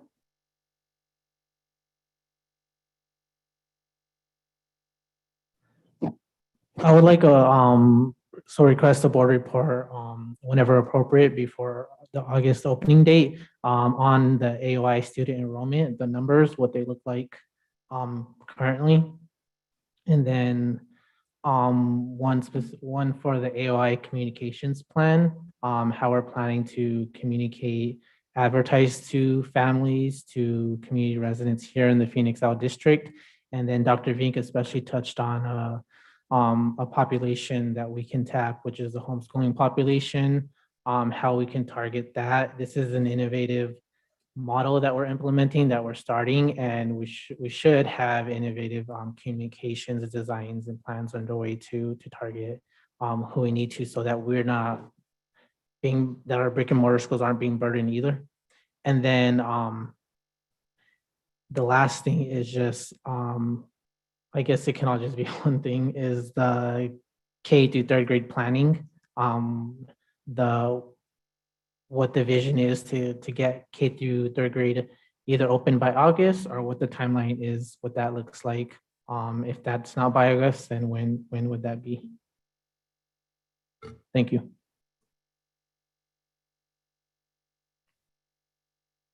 I had just one more, a request would be information regarding our family life education program.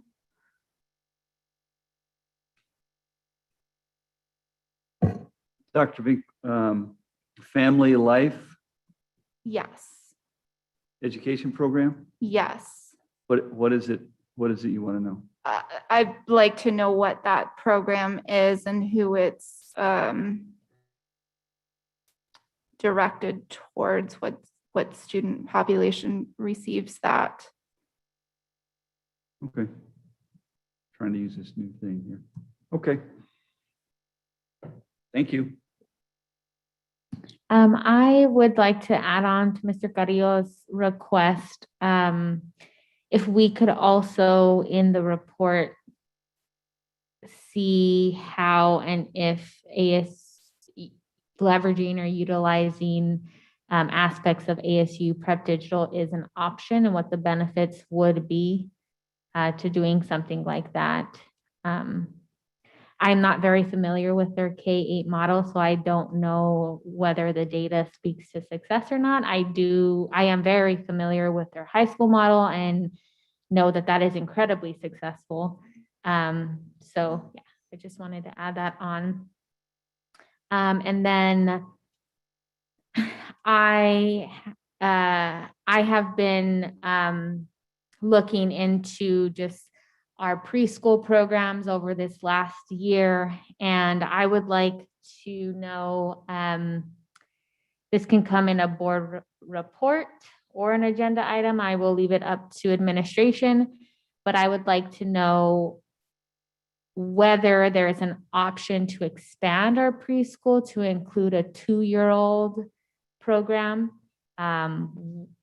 Is that possible? Or are there significant barriers we would face to doing something like that? And then I would like an update on our 8th grade math. I don't know if that's coming up in an agenda. That's something that I had asked for. Okay, so you can disregard that. And then I would just like an update on where we're at with our Pathways to Success consultant. I know that we're looking into somebody to support us with that. So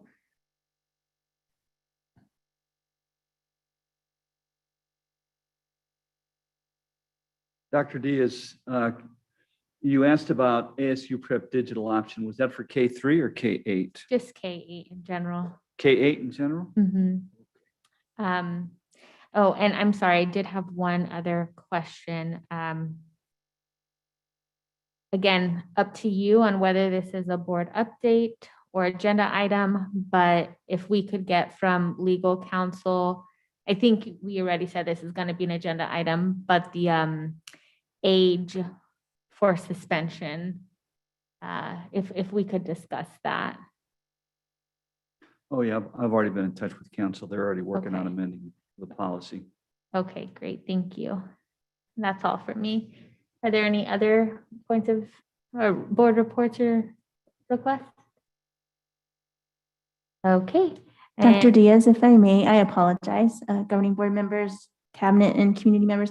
I did want to mention that although we have not specifically communicated with ASU Prep Digital about general education, special education teachers for 4 through 8 or K through 8, we have been in communication with ASU Prep Digital about electives that they could provide for our students. They have some pretty cool electives, like forensic science, Spanish, languages, etc. So we have been in communication with them about that for our AOI. Okay, great. Thank you so much for that update. Okay, so with that, we will go ahead and move on to item I2. Should I lead that, or how do you want to go about this, Dr. Weeks? Well, there's no action. We are just receiving and discussing the strategic marketing communications plan. So you're just kicking it off there.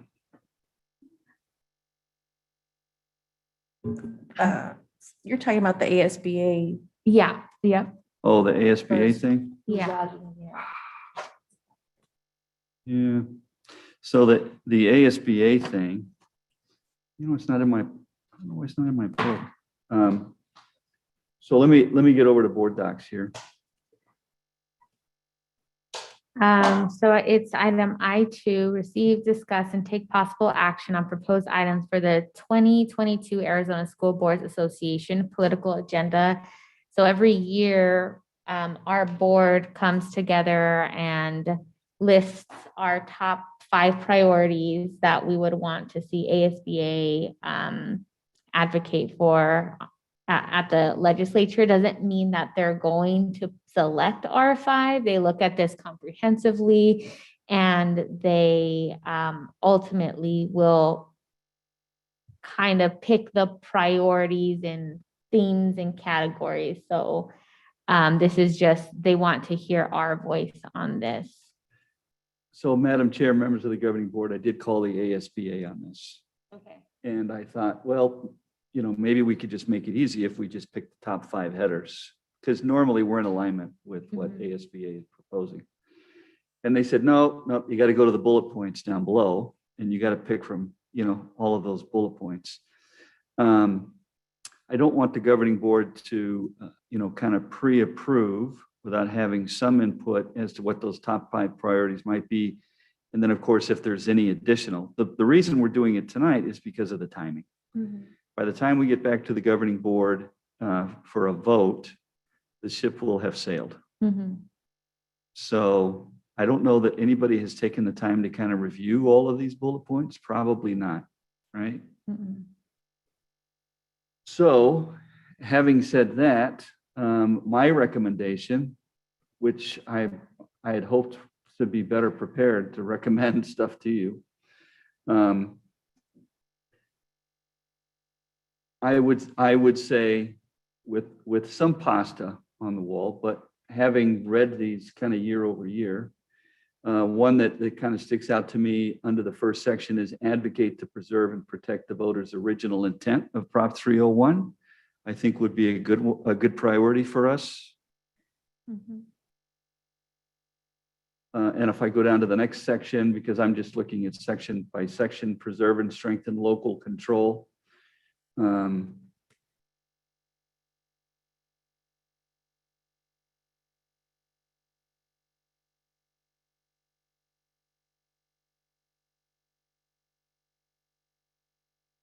Well, the one I like the best, of course, is oppose legislative intrusion on school site budgeting decisions. I am not a big fan of somebody else telling us what to do under any circumstance. That would be one that might be a good priority there. Improve outcomes for all students.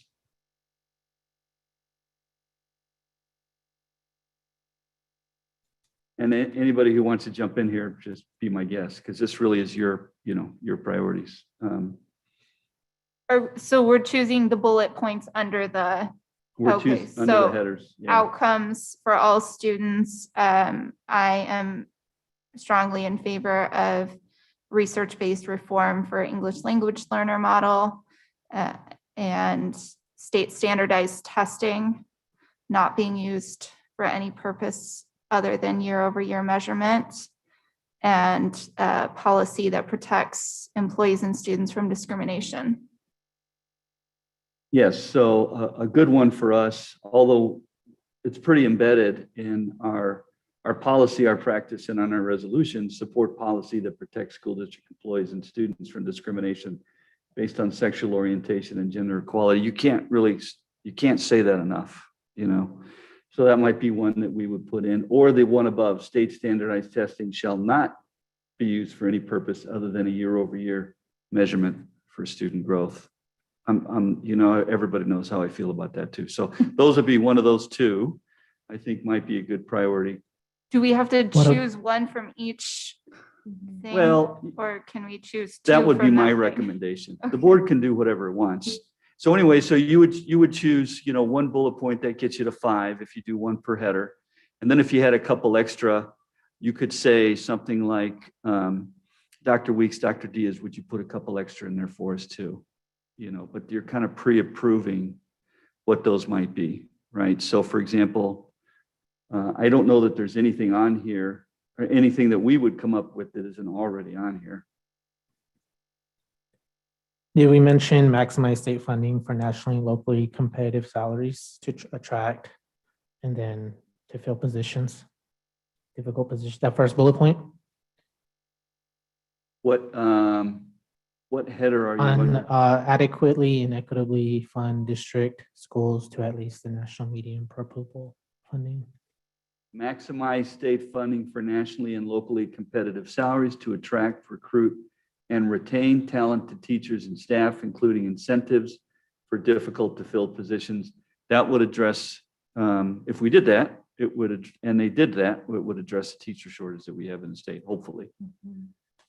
So I don't know if, is anybody writing this stuff down? I am, yeah, I got it. Okay, good. So far we have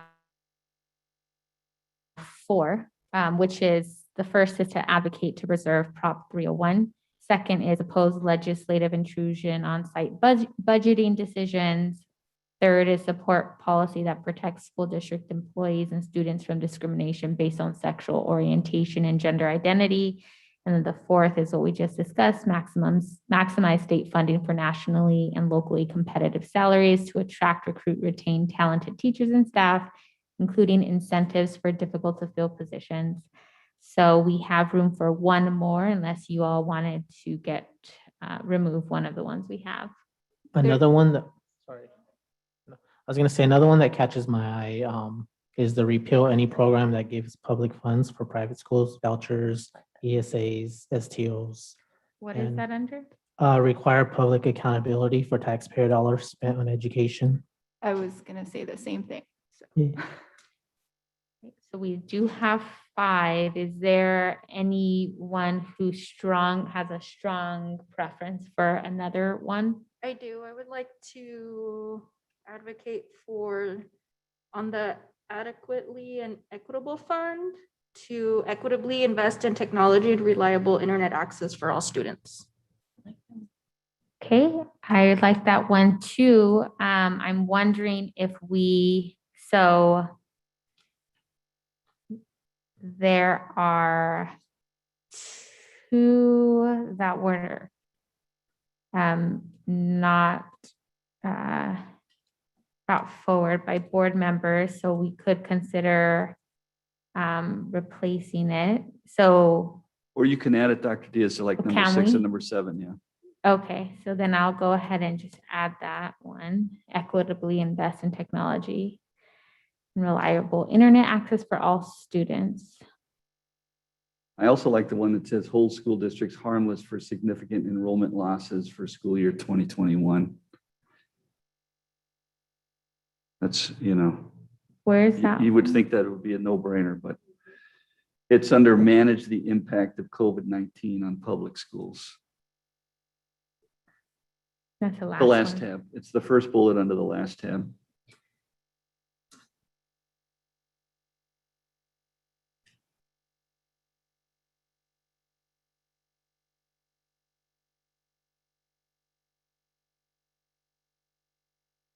Okay, are there any additional ones?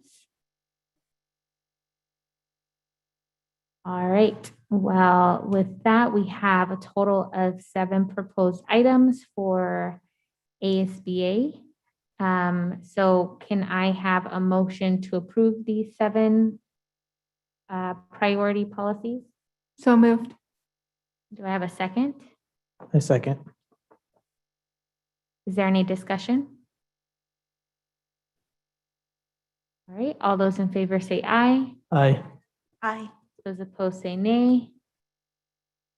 That the motion passes, and we'll move on to item I3. And actually, I need to stand up and take a break. How about we all take a break? Okay, But if you can email that to me, Dr. Diaz, I'll make sure we get the online form all filled out and all that.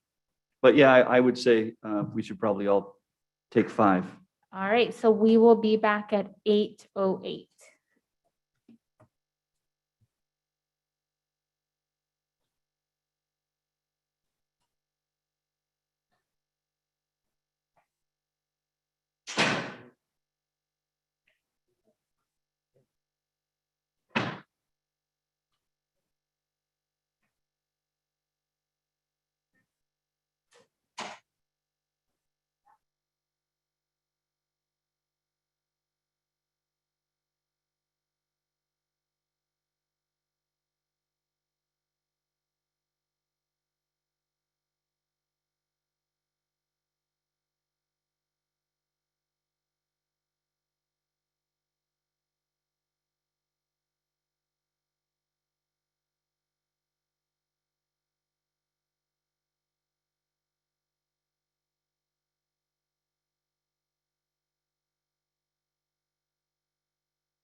ahead and resume, and we will be moving on to item I3. Ms. Jeffries. Oh, and for the board, if we could hold off on questions and we can just ask those at the end. So if you have any, just kind of notate those. So Ms. Jeffries and Ms. Reynoso can get through the presentation. Thank you. Thank you. Good evening, President Diaz, members of the governing board, and Dr. Weeks. My name is Linda Jeffries, and I'm the Director of Marketing Communications. And I'm excited to be able to share an update with you this evening on the Strategic Marketing and Communications Plan. This plan was presented to the board in the fall, and the objectives of tonight's presentation will include sharing the structure of the marketing plan, actionable goals, communication modes that are used both at the district level and at our schools, and then the progress that we've made to date on many of our items listed in the marketing plan. So the board received the marketing plan at a board retreat, but for the benefit of our new board members, I wanted to quickly just explain the structure of the plan. So the marketing plan was modeled after the district's 2025 strategic plan, which starts off with a commitment statement. And I'm not going to read this to you because you all have had the opportunity to review it. And then, just like our 2025 strategic plan, there are action areas. And so the action areas of the marketing plan include research, marketing, communications, stakeholder engagement and community relations, media relations, and recognition. And then for each of the action areas, you'll see on this slide that there's an objective along with a number of recommended tasks to guide our efforts in accomplishing the objective. And then the tasks include strategies to accomplish each of those, the persons who are responsible, and how we will measure the outcome.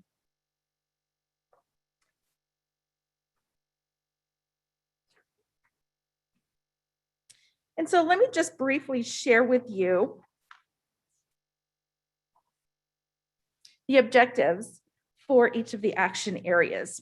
So beginning with action area number 1, research. We want to conduct research with our stakeholder groups so that we can gather information, perceptions from our stakeholders and our parents that will help us guide our efforts with our marketing strategies.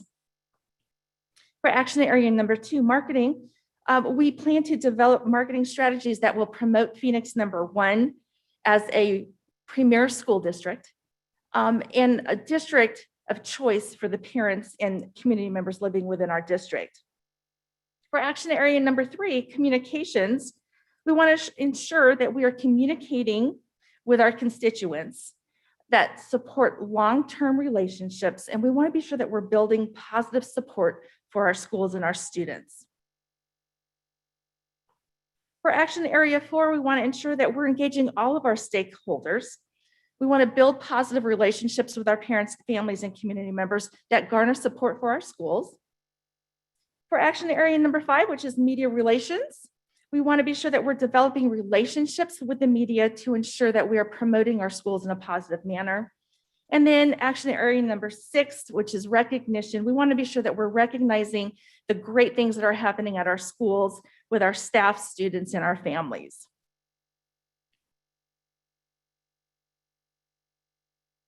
So I wanted to share a few goals. Throughout the year, board members have expressed questions and comments about the marketing plan. And so you'll see that I've tried to incorporate answers to many of those questions that I've heard over the last few months. And so I want to just share an actionable goal for each of our action areas. So our first goal is dealing with the research action area. So we want to conduct a parent and community survey by May of 2021 that will assess stakeholder perceptions, which will be used to improve and guide our communication and marketing efforts. The goal for action area number 2, which is marketing. Well, we're launching enrollment campaigns. We want to begin at the primary level or our early childhood programs, preschool and kindergarten, to start us off, we know from our research and our demographic study that we want to be able to attract students in kindergarten and in preschool, because we know that once they choose a school, they're more likely to stay with that school. And then we want to be sure that we are launching campaigns that target retention efforts and retaining our existing students. And then we also want to increase our enrollment by 4%.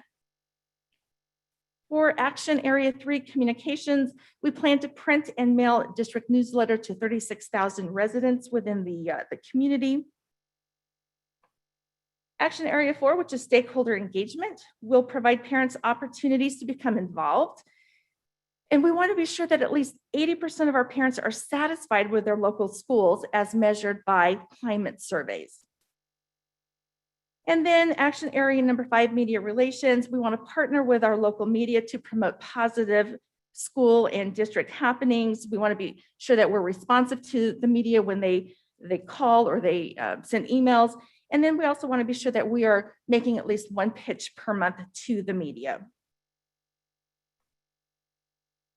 So one of the other areas I wanted to cover tonight is I wanted to share with you the different types of communication strategies and modes that we're using both at the district level as well as our schools. So we'll first start with our district school and websites. We have an updates page that we update on a regular basis, and also news announcements, which is the area where most of our information is uploaded. We have social media at the district and 6 of our schools, both Facebook and Instagram.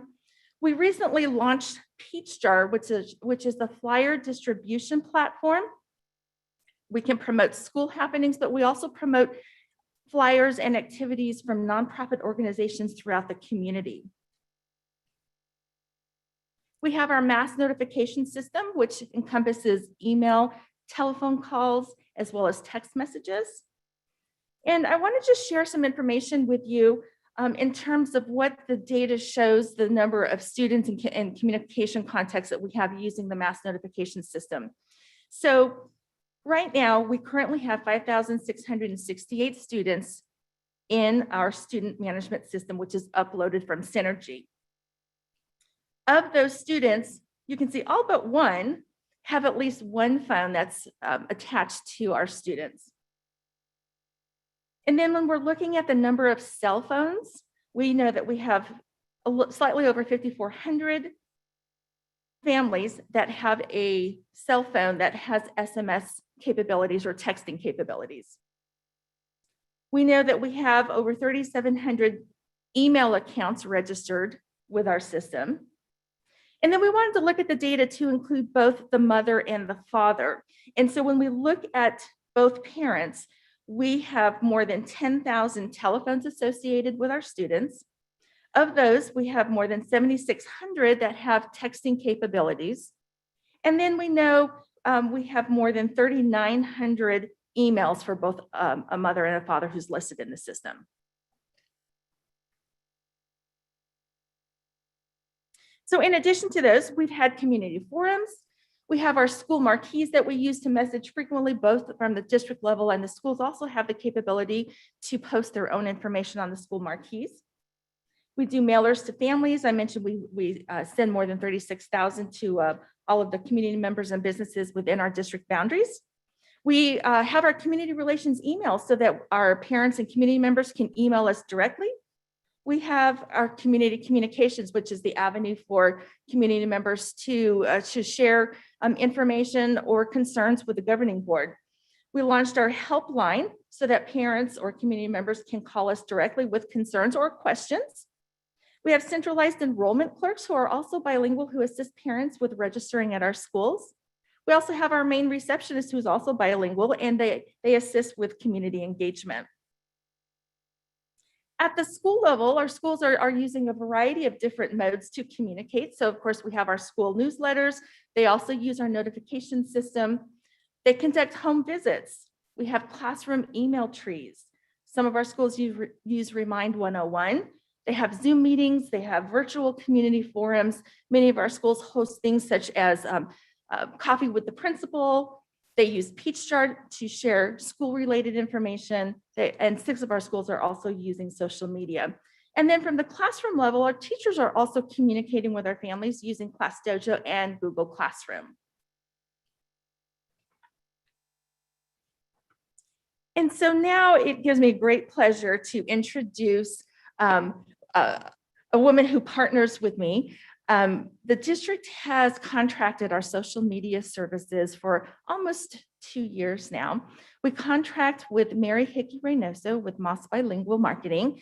And tonight I'm excited that she's joining me so that she can share all the great successes that we've been having on social media. So at this time, I'm going to turn it over to Ms. Hickey Reynoso. Thank you, Linda. Good evening, Madam President and Governing Board and Cabinet. I'm so excited to be here because I wanted to talk to you guys about social media, which I'm super passionate about and excited about. So social media is really great because it's a great way to connect with our family members and engage with them in a really timely manner. So sometimes they, have questions after school hours, or they can't get a hold, of somebody at school because it's busy times. And so they're able to direct message and we can respond right away.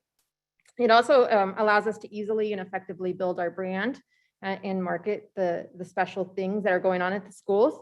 And we're also actively listening to our community members by being part of Facebook groups like the Garfield Facebook group or Windsor Square or Roosevelt Neighbors.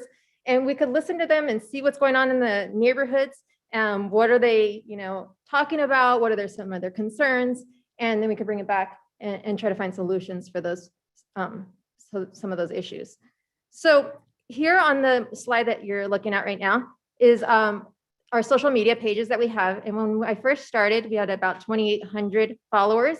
And right now we have about 4,500. So we increased by over 1,700. And these numbers are from March. So they're probably higher now. Also, we post regularly. Since the beginning of this school year, we've posted over 1,700 times. And those vary. Different schools have a lot of, different participation levels. So there's schools that are very active on their social media sites. We have Kenilworth and Whittier that are always constantly doing stuff and engaging. They have a lot of teacher participation on their pages. And so we actively post a little bit more regularly on theirs. But we're pretty consistent across the board in getting posts out for all of our 6 schools that we manage. So I wanted to just share with you some information here. On the left-hand column is like the Instagram insights, and then the right-hand side is the Facebook. And this is just for the district, just so you guys could get an idea of what's happening. But basically on a regular, on a monthly basis, we're engaging with about 400 or 600, whatever it says. I'm sorry, I can't read it from here, but I know it's really small. 400 different Instagram accounts. And then they actually engage with us over 280 times per month.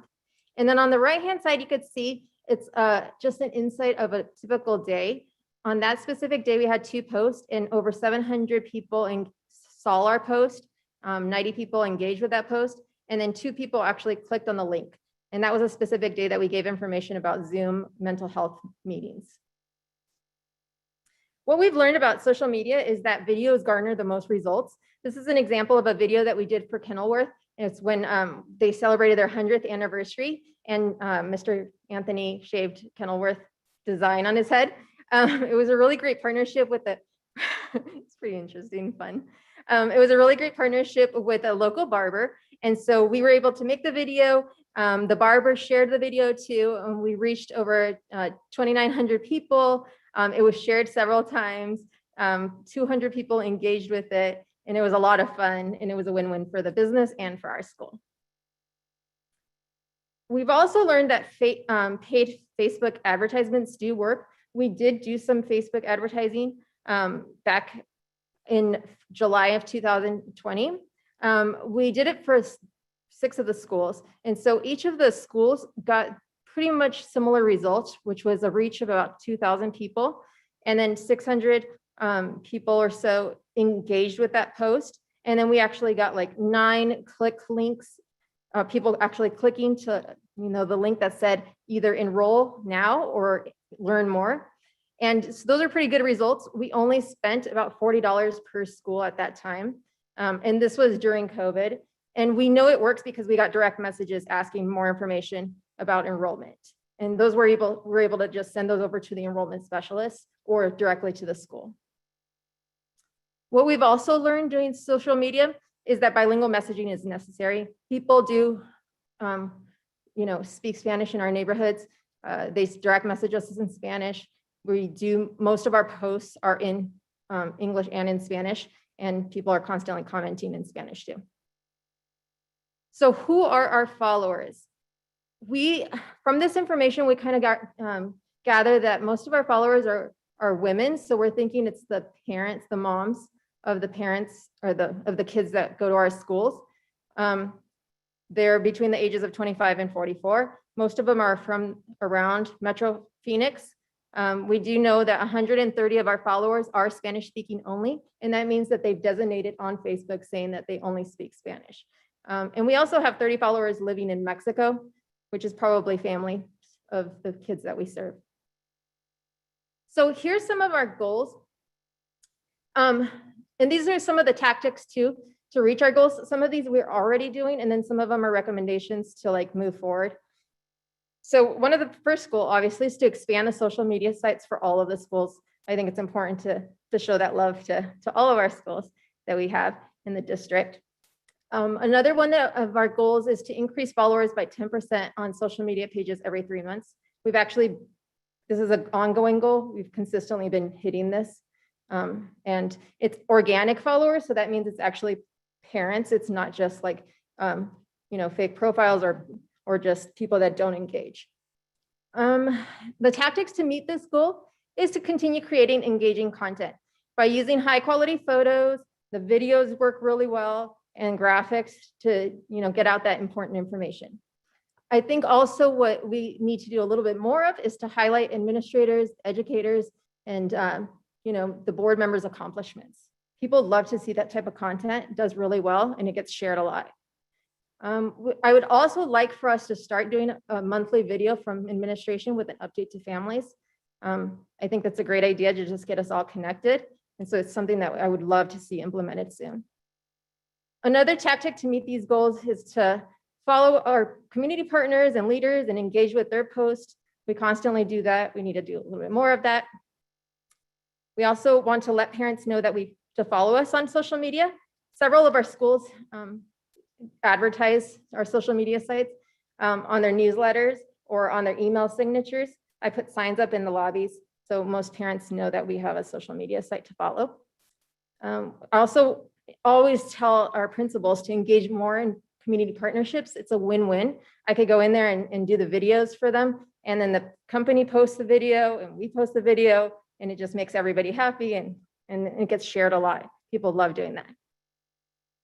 Another great idea that I think would work is to write a blog with education and health and wellness tips about once per month. We could post that and tag community publications, and we could brand ourselves as a trusted source of information about education. I've done that with other clients and it works really well. I would love to see us advertise in community publications.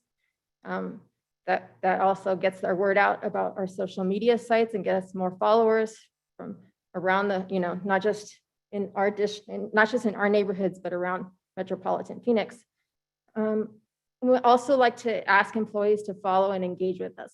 Whittier and Kenilworth do a really great job. Their teachers are on social media sites and constantly engaging with the families and the parents. And so we have really great, discussion on there, and they're really involved. Another one of our goals is to reach over 2,000 new families to promote enrollment for the upcoming school year or throughout the school year. Just like you were mentioning, the Shaw Walkabout, those are times that you would want to have a little bit of advertising money and maybe just throw $20 on there so that we can, get it to a bigger audience. And when we do these advertising, we don't just target the people in our district or in our neighborhoods.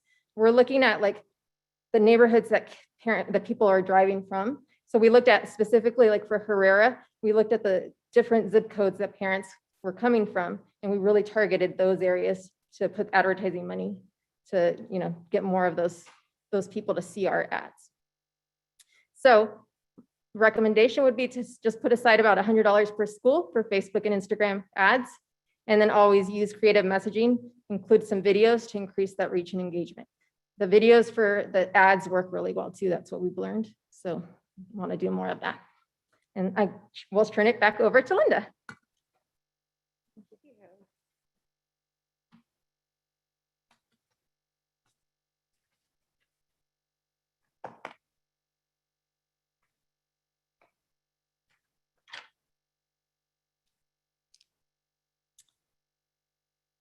I want to thank Mary, number one, for being here tonight. But especially for doing the great work that she's doing on social media. Not only does she post regularly, but she also goes out to our schools and she takes the photographs. And as you saw tonight, she just jumped right in and started taking photographs of our STAR Award winner. So I appreciate her efforts and being able to team with her, and she's been really great to work with. And so now I'd like to just share a few of our accomplishments to date that we're very excited about. So again, we're going to start and we're going to look at it in the action areas. We're going to start with action area with our research. And so we completed a demographic study with applied economics, and we learned a lot about our enrollment trends and our demographics, that really is going to help guide our marketing efforts as well as other activities that Mr. Quintana is working on with the Pathways to Success Committee. We've met with a number of research companies, and we've just recently selected Hanover Research to begin conducting research community surveys with our families. So I'm very excited to launch this project so that we can start getting a better understanding of the perceptions of our parents and our families about the school district.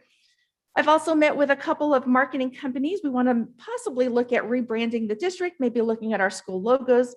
And so we'll be hopefully doing some work in the very near future that will include much more rebranding efforts for the school district. So we also wanted to hear directly from our parents. One of our focuses is on retention of students and also attracting new students to the district. So we wanted to be sure that we were getting information from our parents when they withdraw our kids. We want to know the reasons why they are withdrawing. So we created this student withdrawal exit survey that you see on the left. And we trained our office staff so that when our parents come in to withdraw their kids, we don't want to just hand them this survey. We want to start building relationships with our families, because we know we hand parents a survey, they're likely not going to fill it out, but we know we want to get this information. So we've trained our office staff members to have one-on-one conversations and to find out why our parents are leaving. And you can see on the questions, we want to know, are they leaving because they're moving out of the district? Is it because of transportation issues? Is it because of daycare? Or were they not satisfied with something at the school? So this gives us direct feedback. And then on the other side, you'll see the new enrollee survey. So we also want to know why parents are choosing to come to our schools. So at the time of enrollment, we ask our new students and families, well, how did you hear about Phoenix #1? And we want to know if our marketing efforts are working. So did you see a banner? Did you get a postcard in the mail? Was it because of our newsletter? Did you see a Facebook ad? So all of this information will certainly tell us what's working, what's not working, so that we can continually refine our marketing efforts. And then this is just a sample of one of the reports that we received. So our office staff members, when they ask these questions, they go right into our student management system, Synergy, and they input this information that allows us to generate these reports on a regular basis. So as you can see here, we've captured information. We know that we have 15 students who have withdrawn, and we can see what schools that they're withdrawing. So we can see if there's a trend with a particular school. And then it also tells us why they were withdrawing, so that we can track to make sure, are they moving out, or was it something that they were concerned with at the school? And that's going to provide us great feedback so that we can share with our schools, and that we can either start addressing some of those issues, or we just know that we've got this movement back and forth in and out of the school district because parents are moving or moving out of state. So this is a great way to look at the data, and we're able to pull this data, and we plan to share this data with the governing board on a monthly basis. So another area that I partner with a number of different departments. I serve on the Pathways to Success Committee, and I chair the Enrollment Stabilization and Retention Committee. I serve with Mr. Quintana on the Safety Mitigation Committee. I'm also working with Ms. Diane Salazar on our preschool planning committee.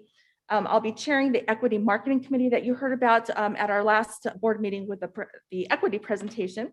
And then I'm also chairing the 150th anniversary celebration. We created a marketing branding guide that we share with all of our departments and our schools. Now, of course, these are the branding efforts for the school district. And you'll notice throughout this presentation that you'll see all of the new marketing efforts adhere to our branding guide. So we want people to recognize Phoenix #1's brand. So if they see something in the mail or if they see something on our website, it's all color coded. It uses all of the same symbols, and our brand will help start telling our story. This is just another sample of some templates that we've created. So prior to my arrival here in Phoenix Elementary, the communications and marketing efforts were contracted out with a marketing company. So I've been on board since August, and as I was looking at the different types of communication, both internal and external, I noticed that we wanted to make sure that our brand was consistent. So on the left side here, you'll see this was an email that was sent out to all of our employees that highlighted the governing board meetings. On the right, you'll see that we've changed it and we now have a branded template that's called Board Highlights.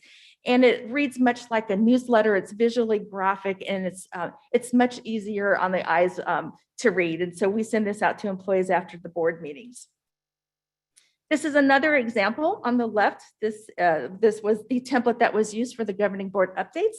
And then on the right, you'll see the newly branded version of the governing board update. And then thanks to Miss Hickey Reynoso, she created 4 branded Zoom templates back in the fall. And we shared these Zoom templates with both our teachers and with our students and families. You know, sometimes there are things in people's homes where they just weren't comfortable having their cameras on.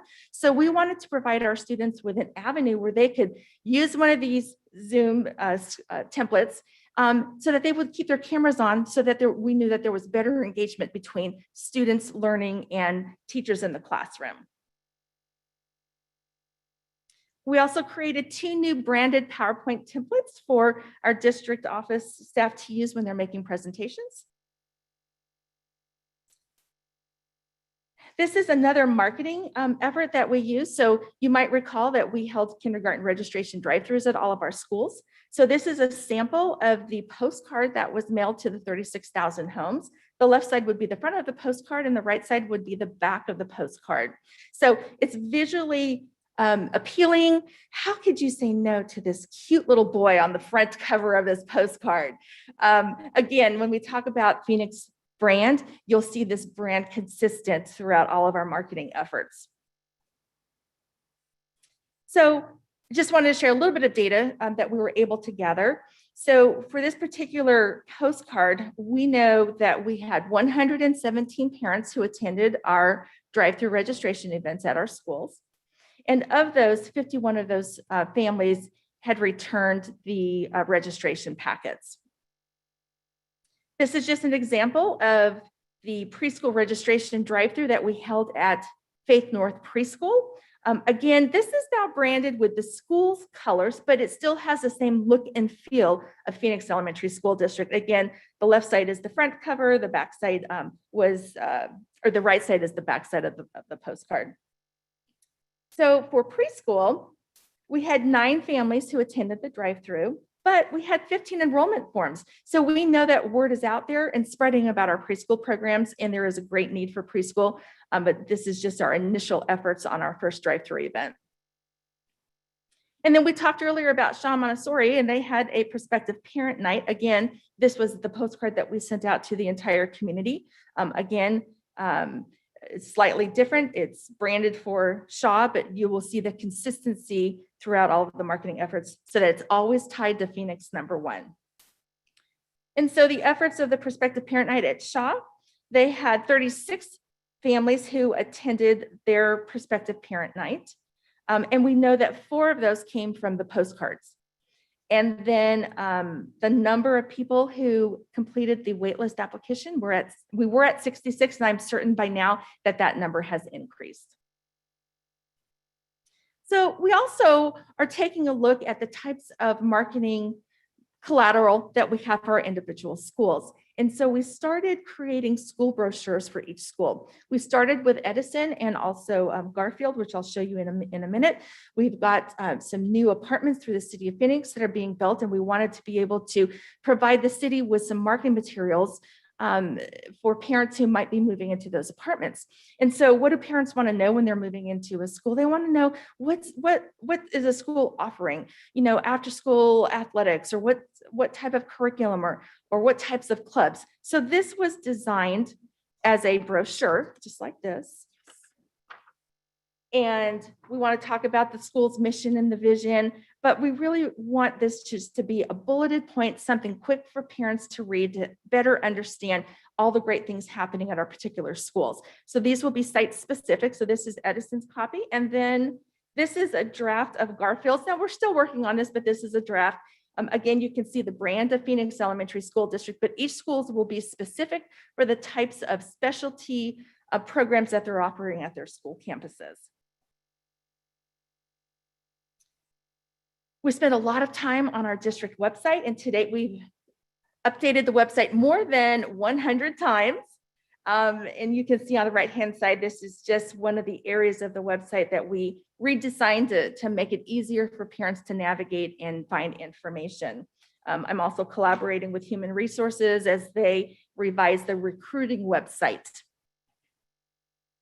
So for action area 3, communication, again, as I mentioned earlier, prior to my arrival, communication efforts were handled through an outside contracted agency. So all of the internal communication was really done through Human Resources. And now that I'm internal, I'm really focusing my efforts not only just on marketing, but also our internal and external communication. So internally, I've worked very closely with Mr. Quintana on the Healthy Verified Mitigation Plan, the development of that. We also turned that plan into a family-friendly version, which is posted to our district website. So we wrote it, we designed it, and made it a much easier for parents to read and understand rather than going through a 30-page document. To date, we've also done 29 COVID letters or robocalls to families. I mentioned earlier that we launched the Peach Jar platform. So this is just a visual of what the Peach Jar flyer board looks like if you were to visit the district or school websites. And this is what parents would see and have access to all of the information that's posted on Peach Jar. We've also assisted in written messages and recorded more than 20 robocalls using our mass notification system, text messaging, and emails to parents. We provide messaging to front office staff members. So if it's important to let our front office members know when we're sending out a robocall, because they inevitably will be flooded with phone calls wanting more information. So we helped write a script so that they know what we're communicating and how to better answer those questions. We've published 10 governing board highlights after our board meetings. And then I also assist all of our departments with communication directly to families. These are just a sample of letters that I've helped write, Move On When Reading, things on testing, AZM2. I've also worked with a policy committee, and we're currently working on 2 policies. One dealing with digital communications and the other dealing with distribution or posting of flyers, which goes hand in hand with our new Peach Jar communication mode. Looking at our family engagement and community relations, we held a community forum back in December, you might recall, when we were returning or having discussions on returning to in-person learning. I also, in my off hours, I am very familiar with working with political action committees. And so I was a panelist and presented with Expect More Arizona on the role of a political action committee. I've met with a few business partners. Gentech is one, Future for Kids. I plan to meet with Dr. Jose Leyva, a former superintendent who is also assisting us with the Pathways to Success Committee.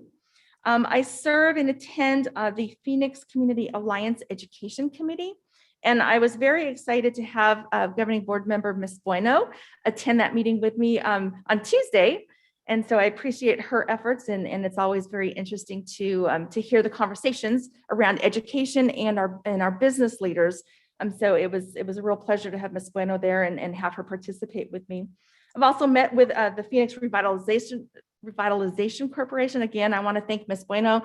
I had the opportunity to spend the afternoon with her yesterday, and she took me on this fabulous tour of South Central and East Phoenix, and really provided me a better understanding of the communities that we serve and the challenges within the communities, the housing, the new development, and the gentrification. And so I personally want to thank you for taking time out of your busy schedule yesterday. I know that you are incredibly busy with everything that you do, but I was just so impressed with your activism and your passion for serving our community. And so it was a great joy for me to spend the afternoon with you. So thank you for that.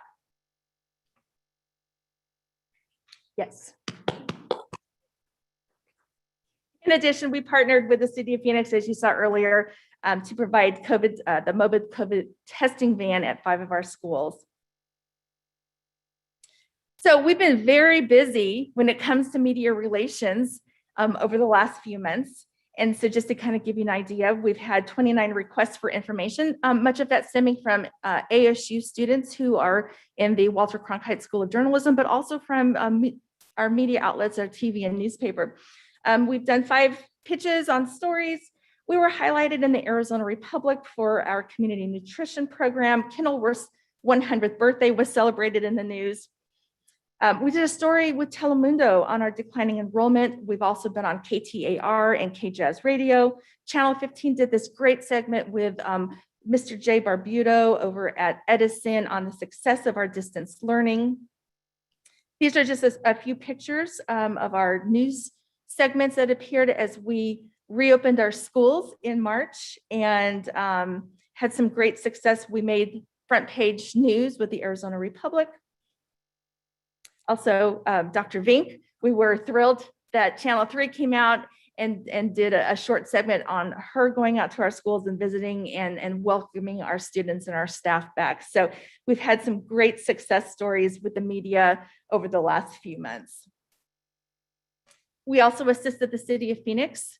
Mayor Kate Gallego was looking for a school to film a public service announcement on encouraging parents to register their kiddos for kindergarten. And so we were thrilled that they called us. And I want to thank Mr. Olmsted over at Capitol School for opening his school and staying late one evening so that we could help the City of Phoenix and Mayor with this very important public service announcement. And so how do we find out information from our schools to be able to promote the great things that are happening? We created this tip sheet and sent that out to all of our principals as a quick and easy way. All they need to do is either fill this form out or send me an email and let me know who, what, when, where, and why, and we will do the rest. And then in our final action area, recognition. Recognition is one of the most important things that we can be doing as a school district. And so these are just a few of the ways that we have recognized the efforts of our staff. So we certainly celebrated our transportation department during Bus Safety Week. Dr. Weeks sent a holiday card out to employees over winter break. We celebrated American Education Week by sending this email blast out. We also, yesterday, we just celebrated Administrative Professionals Day. So all of our administrative professionals also received a special card from Dr. Weeks. I created a governing board celebrations due date calendar for our principals. As you saw tonight, we like to celebrate the happenings at our schools. And so this is a way for our principals to know when we're going to celebrate at the board meeting and when they need to share information so that we can write those great celebrations and create the PowerPoint in a timely fashion. And then also, this is another area we certainly love to highlight our employees and our board members. And so this was just one of the ways that we highlighted Zelf Fowler over at Emerson, who was recognized by the Arizona Department of Education. So these are the types of things that we're always looking for to celebrate within our school district. And with that, we are just very excited to be part of the Phoenix Elementary team. I don't think that there's anything greater that we can be doing than sharing the successes of our schools and our employees and our students. And we are thrilled that we're part of an organization where we know that we are building support for our schools. And so with that, I certainly, that concludes my presentation. I certainly would be willing to answer any questions that you might have. Thank you so much, Ms. Jeffries, Ms. Reynoso. This was really great to see all of this data and just all of the work that's been going on. You guys are very busy. So thank you for doing this on behalf of our district. Are there any comments or questions? I have comments and questions. Thank you, Ms. Jeffries. Thank you, Ms. Reynoso, for this presentation. Just from me being on social media and just living in the community, a lot of those accomplishments you mentioned, I do see the flyers coming to where I live. They're engaging, and then social media too is something where I think is our biggest success. I don't know if you guys can hear me. Our biggest success is where I see our presence on social media, on Instagram, on Facebook. So I'm always trying to share anything I can through there. And something that I think is a strength is sharing the stories that are coming out of the Phoenix Elementary School District, and then sharing and honoring. I see that we're honoring those cultural holidays, those events that are happening, such as what was the most recent one, Ramadan, sharing stuff like that, right? Because those are our community residents who celebrate those holidays. And then also celebrating and honoring you two for the another accomplishment which you mentioned is partnering with news and partnering with the city. And so that is something that I think that I am positive and confident that we continue to do. We'll get our name out there to the community too, and will help us with our student enrollment. So thank you for that. And then I would just like to give you applause for that. Thank you. So thank you. And then some questions I have, just a couple questions regarding the action area 2, marketing, promoting Phoenix. You said one of the goals was to increase enrollment by 4%. Yes. Was that yearly, or was that for the strategic plan 2025? No, so the 4% came from, I was trying to determine what's a good percentage that we should be striving for. And so I was reviewing the recent demographic study that we did with Applied Economics, and looking over the last few years of our decline in enrollment. On average, we have declined 4%. And so in looking at that data, I wanted to correlate the goal to hopefully be able to increase our enrollment by 4%. I would hope that we can do that each year. So that's something that I would like for us to strive for. And we'll see with our marketing efforts, and we'll see if we can capture those kiddos. Thank you. And then just so then that was my only question, and just some feedback for the tapping into the board too. You have those opportunities for the news to interact, and then I was fortunate to be involved in one of them, which was just happenstance, but was not directly coordinated, but the reporter just contacted me. But again, just providing feedback that the board is here and we're all here because we have great communications with the community. Just that is by votes alone, by just campaigning, and just being community leaders. And so what I'm trying to say is that especially us having a presence, when you do have those opportunities for the news that's coming out here, for city officials that are coming out here, or just having any other community events, please carve out space for us or let us know so that we can attend them if we have the time, because I would be happy to attend them. And then I'm not saying like I want to get in front of the camera, but just be there too. Absolutely. So that we are able to strengthen those relationships with the mayor, other city officials, because we are, well, I know I am seeing them in other capacities too, outside in the community. Absolutely. Thank you. Thank you. Thank you for your presentation. I know both of you are working really hard on this plan, and I'm very thankful that it is you two working on this plan. I think you guys are doing a great job. I really appreciate the social media marketing.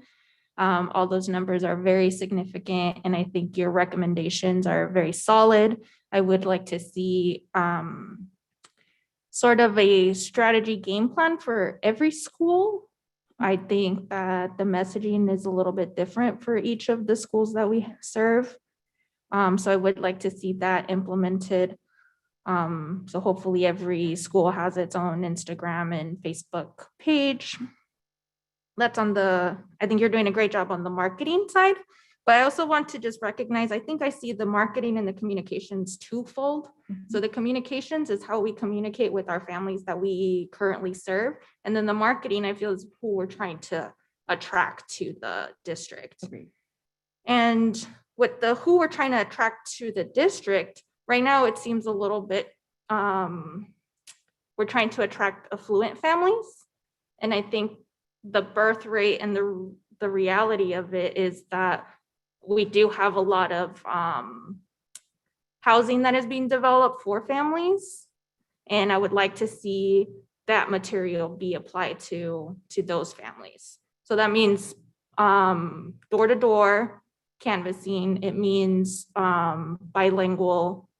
And also we need to figure out a way to accommodate those that are illiterate. And what else? Oh, so I think in order to do that, I think I would recommend, I feel like we need more staff. I feel like you need more team members to help support kind of the marketing and communications aspect of it. Because the communications, I feel that we need to really start building a really strong relationship with our families and community members. And I think what that would be ideally a position for a community liaison, not specifically in the past where we've had one at every school, but what if we broke up the district into regions, and then we could have like one in a certain region, but I think it would help build that communications with the community and the families if you had that extra support to communicate, you know, what we're doing in the district to our families and help them understand our methods and our modes of how we communicate and see if we can meet, you know, some of the families' needs. So I know that's going to be our responsibility as a board to get you that help and support, and we can, you know, work through that, Dr. Weeks. And then I do have some comments about your Edison flyer, just really quickly. I would like to see the logo in Spanish, because I do see that there is, you know, some icons, but there's also some words. So there's responsible, leaders, kind, but this is all in English. I would also recommend identifying the neighborhoods that Edison School serves. I think downtown, what's really unique about downtown is that we really have a lot of identity, and each neighborhood really likes to be like, this is Garfield, you know, this is Willow. We have specific neighborhoods that we can point out, because it also gives them a pride and a sense of place. And I would like to see the location of the school on the flyer. So putting the cross suites, so Edison is at what, 19th Street and McKinley. So you can put like, you know, a little star, because you'll be surprised when you talk to people. They're like, I'm like, you go to the school across the street? They're like, what school? And I'm like, Bethune's right there. That, and then. So Ms. Bueno, if I could just ask for clarification. So you're looking for like a little map with a star showing where the school is, rather than just saying 19th Street and McKinley. You're looking for a visual. Okay, thank you. And then possibly a QR code. I forgot what I meant that for, but just throwing that one out. Maybe a QR code sending them to the school website or something. Good point. But yeah, great idea. I'm here to be helpful. I know very much how to communicate with our community. I know how to market, you know, our services. So yeah, I look forward to continue working with you. Thank you. I appreciate that. You're welcome. Thank you for your feedback. Thank you. Are there any additional comments or questions? I've got a couple. So I'm really really excited and glad to see this all kind of come together, and you guys did a great job. Thank you very much. And your team's recommendations are, I think, well in line with what the board has at least been wanting to see for our district. So I'm really excited about that. I mean, even the $100 per school doesn't sound, like a big commitment. It seems like just smart marketing. So I'm really, really excited to hear about, especially with the health and wellness tips for our Latino community. It's really important to remind them to go to the doctor, to, have certain, just really connect with the resources that we've got around. So I think that's a great idea. One question I did have was, as far as the exit survey is concerned, what does that look like? Is that online? Is that in person? Is that over the phone? Like, what does that entail? So we provided the exit survey form that I showed in a prior slide. We provided that to the office staff members and also our enrollment specialists. And then we also train them. So we don't want our parents filling that survey out because we know that they probably won't fill it out. If they're withdrawing their kids, they just want to fill out the paperwork and leave. But we want to be sure that we're gathering that information. So the office staff members will sit and have a conversation while they're maybe filling out, or if they call and say, I'm moving out of your district, I need my records sent. So the office staff will very quickly say, oh, do you mind me asking, why are you leaving our school? So we're teaching our office staff how to start being relational with our families and to ask those questions without saying, oh, here, I have the survey to fill out. Let me read these questions. We want them to be relational. So do you mind me asking, why are you leaving our district? Was it because of transportation, or, provide me with a little bit of feedback. Can you give me a positive experience that you had at our school? They have the forms at their desk, so they're taking notes on the forms. But then when that person leaves, then the office staff will go in and quickly input it into Synergy, which then populates into that report. So it's all about building relationships, not giving our parents one more form to fill out. Thank you. That's really, that generalizes what exactly I was going for. So I appreciate the perspective. And my last question that really rolls into it. So Synergy, is that like the across the board software as far as data is concerned? I've heard it a couple of times. I'm not too sure exactly what Synergy is. So, and I might need to refer to Rocky for some help, but Synergy is our student management information system. So any information on all of our students at the time of registration, it's their address, it's how to connect with parents, it's anything that we would need for registration. But then that also filters into all of our other systems, so that we pull from our student management system that feeds into, Dr. McLaughlin, help me, the data warehouse. So it's a place where we can encompass all of the information on all of our students and then be able to extract that information within our other systems. perfect. If I can, I'm sorry, if I can add to that as well. It also, it tracks our attendance as well. It's a tool we use to track attendance every day and so forth. So that's another use for the Synergy. Thank you for the clarification. I know I've heard it used, but again, I don't got the education background, so sometimes I do need to remind myself of what those things look like. That kind of feeds into my last question, which is how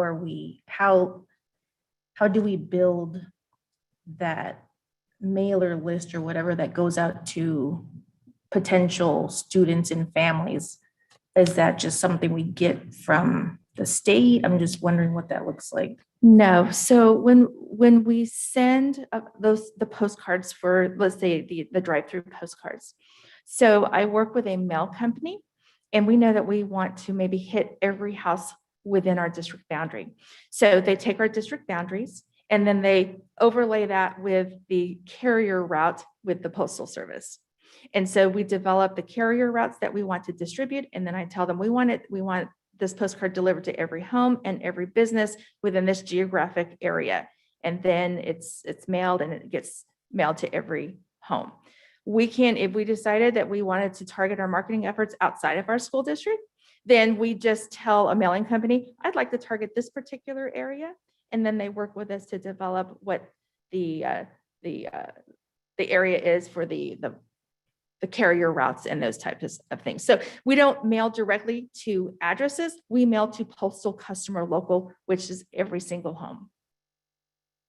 Okay, that makes sense. So my last question would be, does that tie into the marketing part that we were, if I understand this correctly, that like the Facebook ads and that stuff goes to and we find where all those clicks are? Is that totally separate, or is that some of the same type of marketing?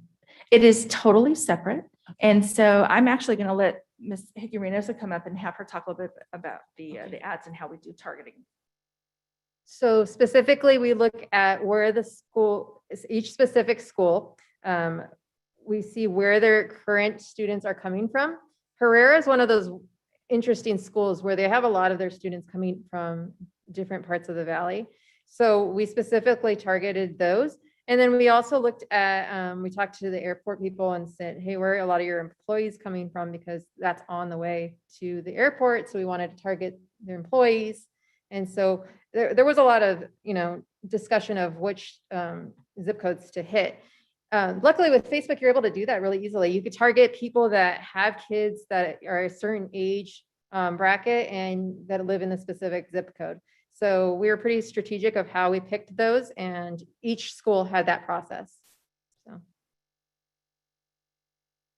That's a horse of a different color. That makes that's a lot. It's a lot, but very much so. So my last question would be, is how are we partnering with like Head Start and First Things First type of agencies and stuff for, and that could be a totally separate thing, not right this second, but I'm just wondering, like, at what point in the communication plan, where does that go? So again, it can be later on that you update us, but I'll just provide you a very brief answer. So great question. And we were just build capacity for maybe expanding our preschool program.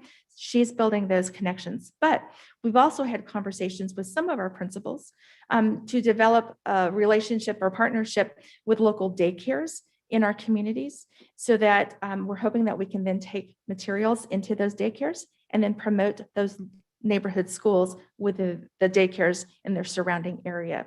So we've got a lot of things happening, a lot of different moving parts. So we recognize the importance of building those relationships.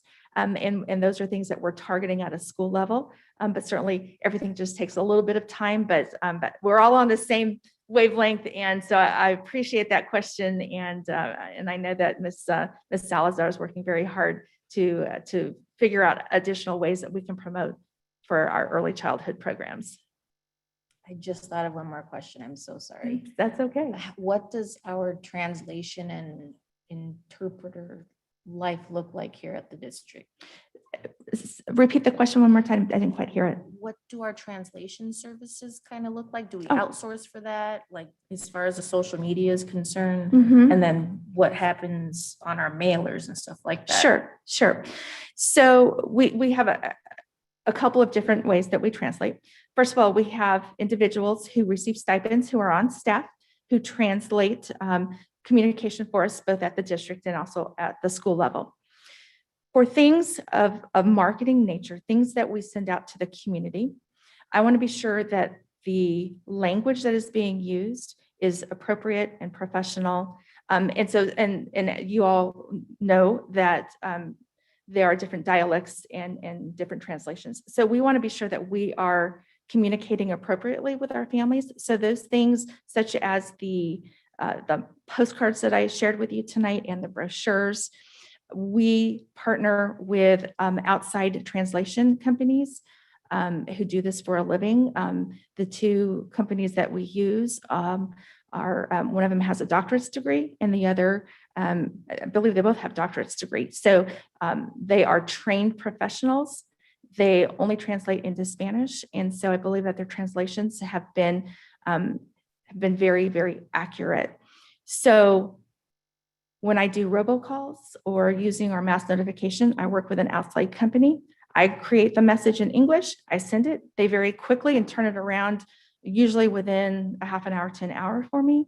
They create the Spanish.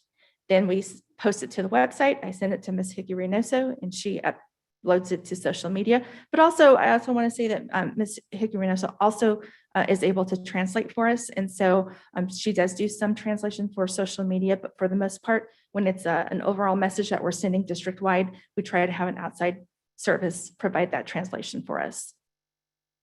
And all of our materials are done in English and Spanish. I know with the Edison brochure, you're seeing English. I do have a Spanish version that we provide both English and Spanish, just for sake of space. It doesn't really fit when you're trying to describe all of the offerings of a school. But I do want to assure the board that everything that we do and send out to our families, it is in English and in Spanish. I just want to thank you for sending your presentation ahead of time, allowing questions ahead of time and taking the time to answer those. I think that I did get most of my questions answered. I love the templates you've created and just seeing some consistency across the district is wonderful. So I appreciate your work. Thank you. Thank you very much. I had two last questions. In terms of from when I was looking, well, just the sense of the marketing communications plan is very, I'm gonna say narrow, but not in a negative way. I think it's great that we're marketing to this demographic, but seems to be focused more on parents and families. And I understand within the context of our school that that's appropriate. Again, I don't want to say narrow to anyone because we have a great marketing communications team and planning going into place, and I'm excited about it. I mention it because I want to just recommend and allow us and expand who our stakeholders are not just parents and families, right? You've mentioned businesses, local businesses too, but there are also organizations that are in our community. We have organizations next to Garfield that the city has partnered with to have an effect on the Heat Island effect, but there are organizations that are already working in the community, doing that door-to-door canvassing, having relationships with community. And then also for marketing is, I know we're focused on student enrollment, but I see an opportunity to market to just people who are not family, who probably never have intentions to enroll a kid here, like just me as an individual, right? Not having that nuclear heterosexual family and just sending off kid, like that's not something I've pictured in my life, but like I can donate, I can give money, I have the resources for that. And so identifying those partners, those stakeholders who again, will never have a kid or don't have kids currently, or that's not their future, but they live here in the community and there's some way that we can tap into their the resources that they have for the benefit of our students. Absolutely. Mr. Carrillo, members of the governing board, this was just a very broad overview of the marketing plan. If you look at the actual objectives and all of the recommended tasks, there are many other items that we've recommended that we would like to implement over time. Early on, other board members might have heard, and you weren't on the board at the time. One of the things that I firmly believe in is that we need to build relationships, not only with our students, families, and our employees, but with those community members who don't have kids in our schools. Those are the people who vote for our referendums, and they are a huge component of our school district. And so in the marketing plan, there are things that we can be doing to build relationships with those people who don't have families. You mentioned businesses. The district has a very strong business partnership program that we will be getting back to in the very near future. Dr. Weeks and I were just talking about scheduling something in May. So we have the capacity to bring business partners in so that we can share the great things happening and see how we can better develop those partnerships at the district and at our school levels. You mentioned community organizations in the equity plan that you heard a couple of weeks ago. We'll be working with all of our schools to determine what partnerships are in existence, what are the needs of our students, and who can we be reaching out to build additional partnerships that help meet the needs of our families. So I think we're all very much on the same thought process in terms of how we market. And tonight's presentation was just a broad overview that really highlighted, because our focus right now is, of course, on enrollment and retention of students, but the community piece of it is also very large, which I might just mention too, with the community survey that we have planned that we will be launching hoping that it will launch in May. That will also not only target our families, but also target our community members so that we get feedback, because we want to know what our community members are saying and thinking about Phoenix #1. That will also help drive those marketing efforts. So we are certainly looking at reaching out to our broader community in addition to our parents. Awesome, thank you. Yes.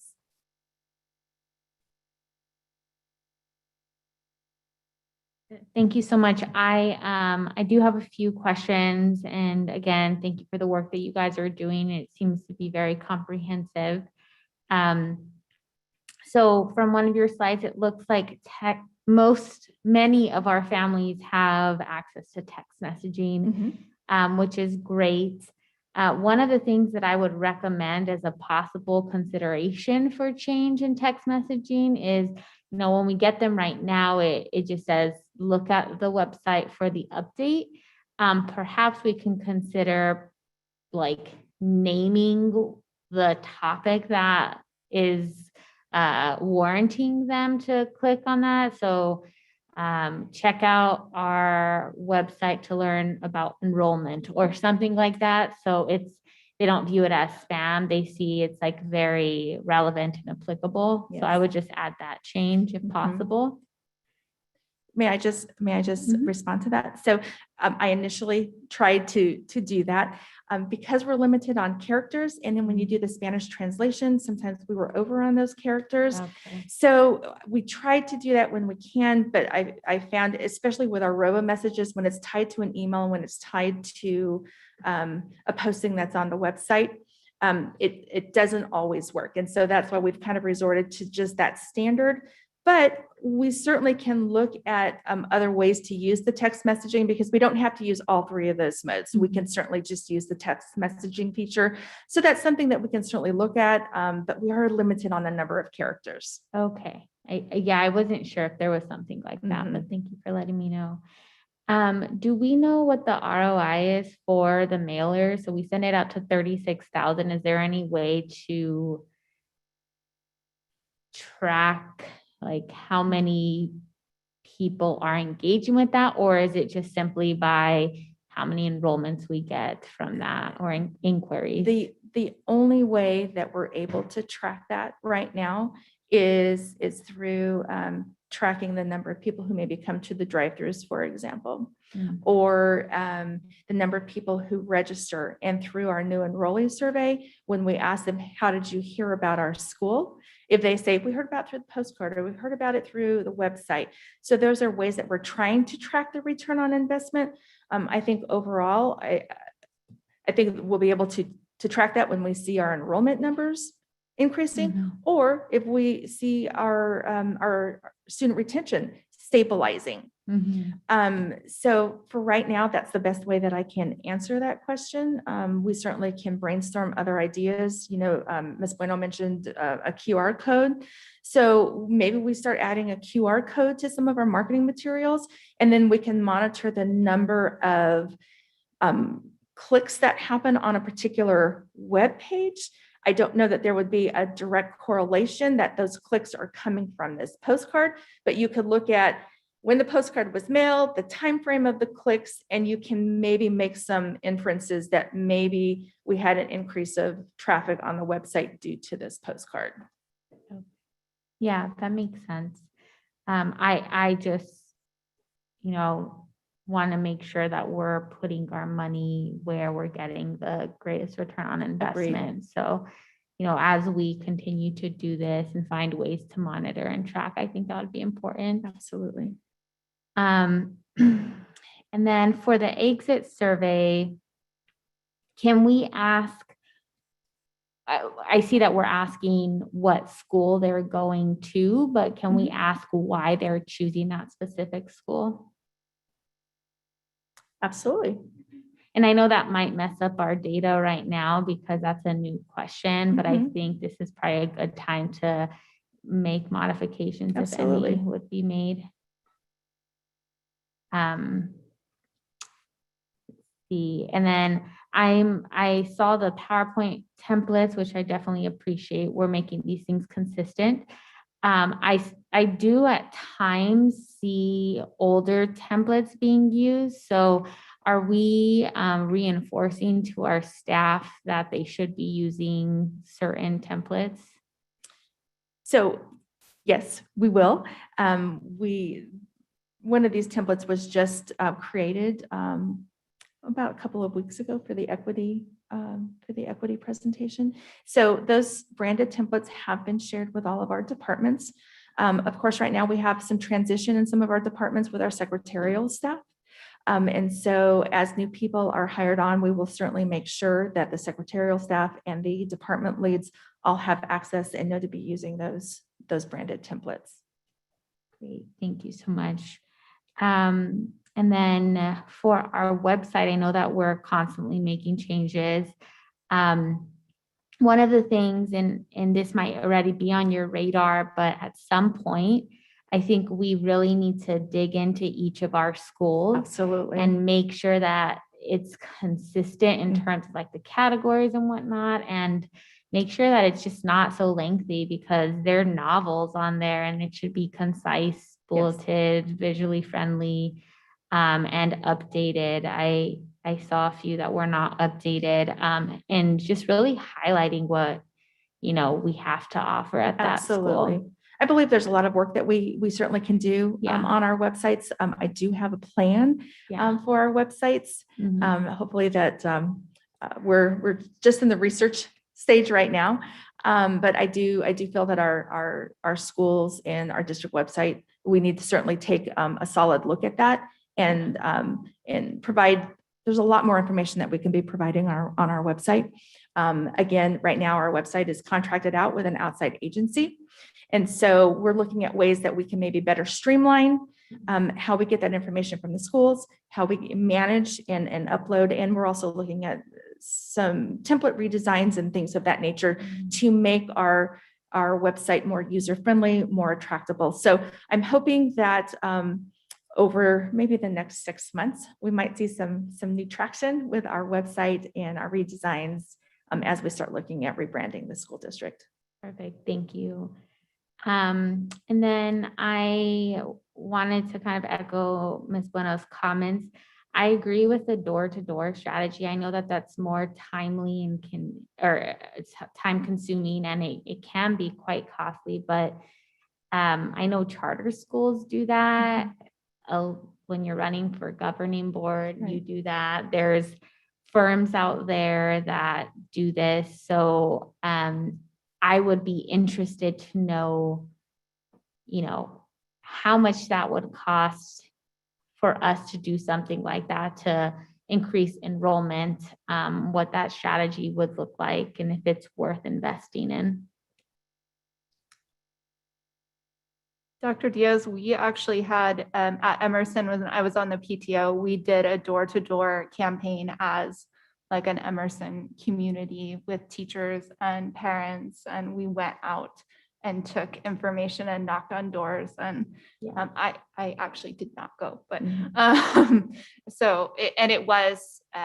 it was effective. So I do agree that there's a way to do that, maybe without hiring necessarily. Let's see, and then the other, I definitely would want to see what, I know that we're limited in terms of budget and finance, but if we had money at some point, like what would you need to build out your team to make sure that we're, effective at communicating with our families, and we can really build our capacity in this area, because academics are certainly important, but we need students in our classrooms as well. And then my last question for you, Ms. Jeffries, and then I have just a few on social media, is do we specifically have a plan in place to increase our capture rate? I know that we've talked about like multiple plans for just marketing and communication, but are we like thinking about like the students that could go to our schools but just are not? So we have thought about that. And when we were in conversations with the demographer, as well as with the research company who we're currently contracting with for some of the community survey work, we talked about, can we do some retention work? What does that look like? So unfortunately, we don't necessarily know who all of those kids are.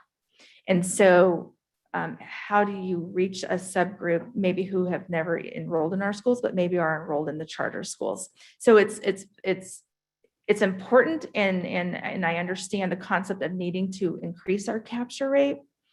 And when we talked with the research company about maybe looking at families who have left in the last couple of years to maybe call, it's very costly to do that. And the research companies have indicated that we are much better off focusing on trying to capture new students and retain our existing students, but then have these other mechanisms. They recommended an exit survey. They asked us, are you talking with your families at the time when they withdraw?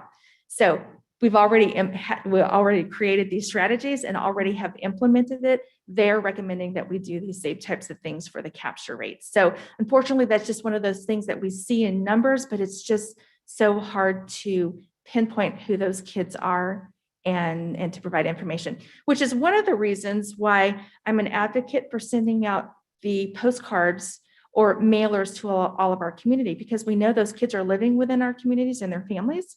So if we can continue to flood information into their homes and to showcase what's happening, then it might spark an interest of, oh, hey, I didn't know that this was happening in Phoenix #1. I'm going to go check out this school. So we're still impacting those families, hopefully, if they receive our materials. One thing I always like to do too is I look at our competitors. I look at the things that I receive in the mail from charter schools, and I always want Phoenix #1's marketing materials to look better than our neighboring school districts and our competitors. And so that's one thing that I look at when I'm creating and designing, is to make sure that ours is attractive looking, that it's filled with content that is easy to read but impactful. And so I think right now those are the best avenues that we can be doing to communicate with those kids and increase the capture rate. Great. Yeah, I really, that makes sense. I know it's a cohesive strategy. One thing I'd like to see in the future, and I know that there's been talk about it, is just creating videos that really highlight our signature schools and having those be pushed out via social media, paid advertisements. And so just kind of thinking about like how we get those done creatively. Absolutely. And we do have, Ms. Hickey Reynoso has created a video. I believe you've created videos for all 6 of our schools, almost. Let me let her answer this question. So COVID hit. I was contracted for 6 videos last year, but we didn't end up going with the Kenilworth one because of COVID, and testing was like around that same time. So we were going to do it in May, and then that got postponed. We ended up doing one for Emerson though. So we did 5 schools. So Magnet, Kenilworth, or not Kenilworth, Magnet, Emerson, Herrera, Whittier.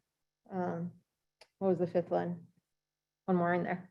Sorry, I can't think of it off the top of my head, but we use those for advertising.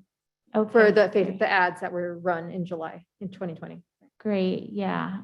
And I'm just thinking too about Garfield. I know that there's, we talked about like, how do we really make sure that people understand that it's more than just a community garden, which that's not to sell it short. No. But you're exactly right. And in fact, yesterday was when I was on the campus they had an Earth Day event, and Mullen Foundation and Fry's was on campus. So I had the opportunity to have a conversation with Ms. Page. You met her earlier in the year. She did a presentation.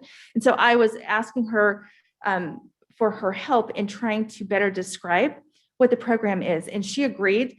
Initially, it was garden on the corner, and they agree that that is not the best way to represent what is truly happening on the campus. I toured the campus yesterday, and it is much bigger than a garden.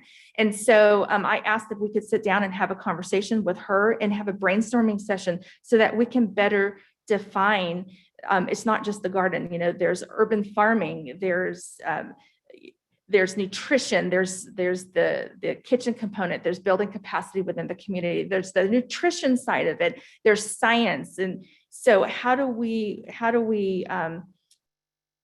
take all of that and describe it in words? And so we are going to schedule a meeting so that we can better define what is currently happening, and it's progressing over time. So certainly I agree with you, and we've had those conversations. And so that's why in my presentation, I said Garfield's brochure, this was in draft form. I haven't even got to print with it because it's not where I want it to be. And it doesn't really describe really the true happenings of the school right now. So we're on on the same page. Yeah, I definitely think aligning it to some type of college or post-secondary pathway would be very interesting, because that's essentially what it's doing. And I'd also just like to share too, you know, your comment about the videos of our signature schools. I would like to just propose that we think of marketing equitably. And so as with our equity work, we want to be sure that we're promoting all of Phoenix, number one. We have our great signature schools, but we also have great neighborhood schools. So it's important for us not only just to be promoting our signature schools, but we need to have each of our schools identify themselves, and we need to be promoting all of them. So I would recommend that we also, you know, we create videos for all of our schools, that we put as much marketing emphasis on our neighborhood schools as we do our signature schools. Our signature schools are going to attract parents, but we also want our parents to know that we've got great things happening at our local neighborhood schools. So I just want to just provide that's what I'm looking at in terms of when we talk about equitable marketing. We want to be sure that we're targeting all of our schools. Yeah, absolutely. I completely agree. Well, thank you. Those are all my questions for you, Ms. Jeffries. I have, you answered them perfectly. So I'm really just looking forward to just seeing how this progresses. Thank you very much. And I just have a few questions for you, Ms. Reynoso. So thank you for showing all of the data with social media. It was very helpful to see. We have a lot going on. So one of the questions I had was regarding the number of posts. It looks like it's different per school. Right. Is there a specific reason, or do we have a guideline for consistency on the number per school? So there's some schools that are very much willing to participate in different things like Spirit Week. And so there's schools that like to have me on campus getting a lot of pictures of different gatherings. And then there's some schools that are very focused on academics. You know, Magnet is very focused on academics, and it's a little bit of disruption when I go and take pictures and things like that. So there's going to be less posts in that school specifically because, you know, they're very structured in their school day. And then there's times where, you know, Whittier or Kenilworth, I'm out there all the time. I'm just like a fixture over there because there's so many things going on, and the parents are so involved, and it's just a different atmosphere. So there's a lot of different components to that. There's a lot of times that specific school will say, hey, can you put this up? And then I think, oh, this is a great post for a lot of the other schools too. Specifically, like, you know, there was a time that Kenilworth was having a lower enrollment or lower times that people were logging in on Mondays. And so we're like, oh, let's log in on Monday. So I had to ask the different schools, hey, are you having lower attendance on Mondays? And the schools that responded, yes, you know, we posted on those school sites, and then the other ones we didn't. So there's like a lot of different components of that, of why the numbers vary. A lot of some of the principals will text me and be like, I need this up. I need this up. You know, it just varies. That makes sense. Do we have, so I understand the variance with this different schools. Do we have a set goal for the number of posts for the district? Yeah, we usually try to post 2 to 3 times a week, but we have a lot of information sometimes. So sometimes we post every day. Sometimes we post 2 times a day. It just really depends. Every week is a little bit different. During the Christmas holiday, we decided to just have a little bit of a break because it was information overload. So we didn't post as much over that break, but then there's some breaks that we post every day. Yeah. Okay, that makes sense. And I think if I could just share too, with COVID and with our schools being shut down, things looked very differently this year, and it was very hard to market the things happening because we were online. And so I expect as we begin to open up our schools more, and as we start having more events and things of that nature, our schools are going to start planning more things that we'll be able to go out and celebrate. So I expect that we'll see more types of events and variety of things that we'll be able to share on social media in the fall when we hopefully resume to some sort of maybe a little more normal school life for our kiddos. And I just have a few more comments. So love the 10% growth goal Yeah. for followers. Would love to get just kind of updates on where we're at with that periodically. Yeah. And then one idea that I don't know if you've considered for growing our followership is just letting a community influencer take over our stories. So somebody who's a parent who's really well-known, who has a big following, or a community leader, something like that. So just something to consider. And then would definitely like to see a goal around having all of our families follow us at some point, 90% of our families following us, something like that. Yeah, we're on a mission to get those numbers up. And so we've been putting signs up in the lobby. We've been trying to get everybody to attach it to their email signatures and the newsletter for each of the schools so that parents know to, add us on social media. Perfect. And then my last question is, do we have like a strategic calendar that kind of outlines what our posts are going to be and what our paid advertisements are going to be? Or is that just kind of as things come up?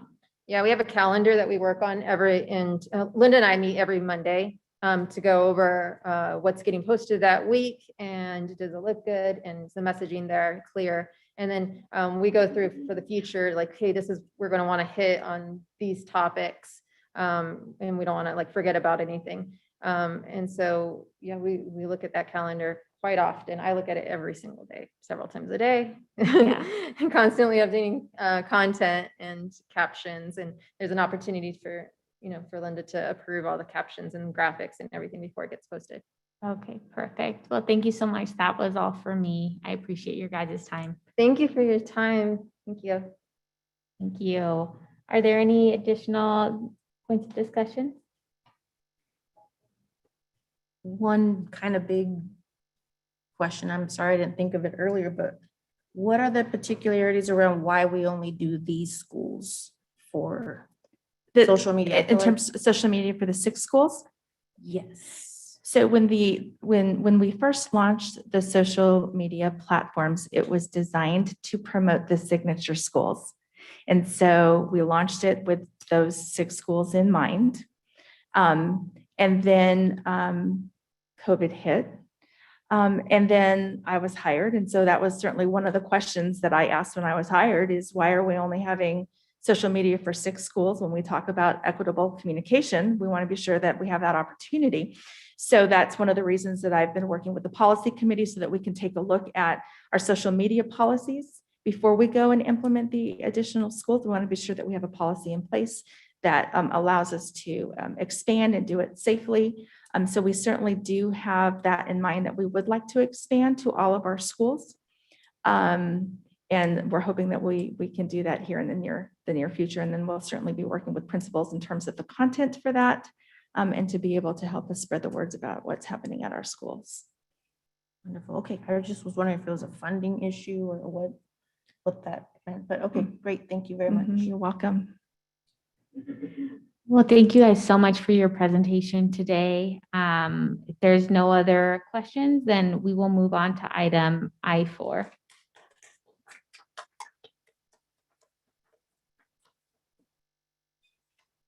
Are there any future agenda items? I have 3. The first one would be a receive and discuss or a study session of our current resolutions and whether we need additional language to support underserved populations.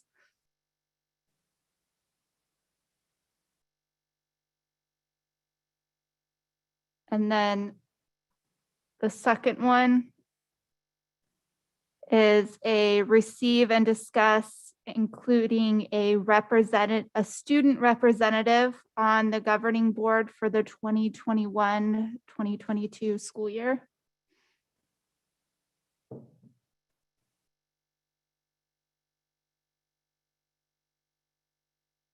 And the last one is a receive and discuss of providing transportation to all in-district families to all of our schools.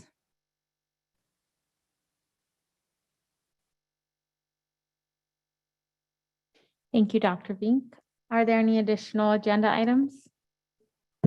Madam Chair, Dr. Vink, what was your first one? Receive and discuss or a study session of our current resolutions and whether we need additional language to support underserved populations. Which current resolution? The current resolutions that we have. Oh, you mean Yes. the combination, so a new one? Yes, possibly. So basically, filling in so do we need a resolution to show our support for underrepresented groups, or is that something we already have? Yes. Basically? Okay. Okay. All right. Well, hearing no additional future agenda items, we will adjourn the meeting at 9:42 p.m.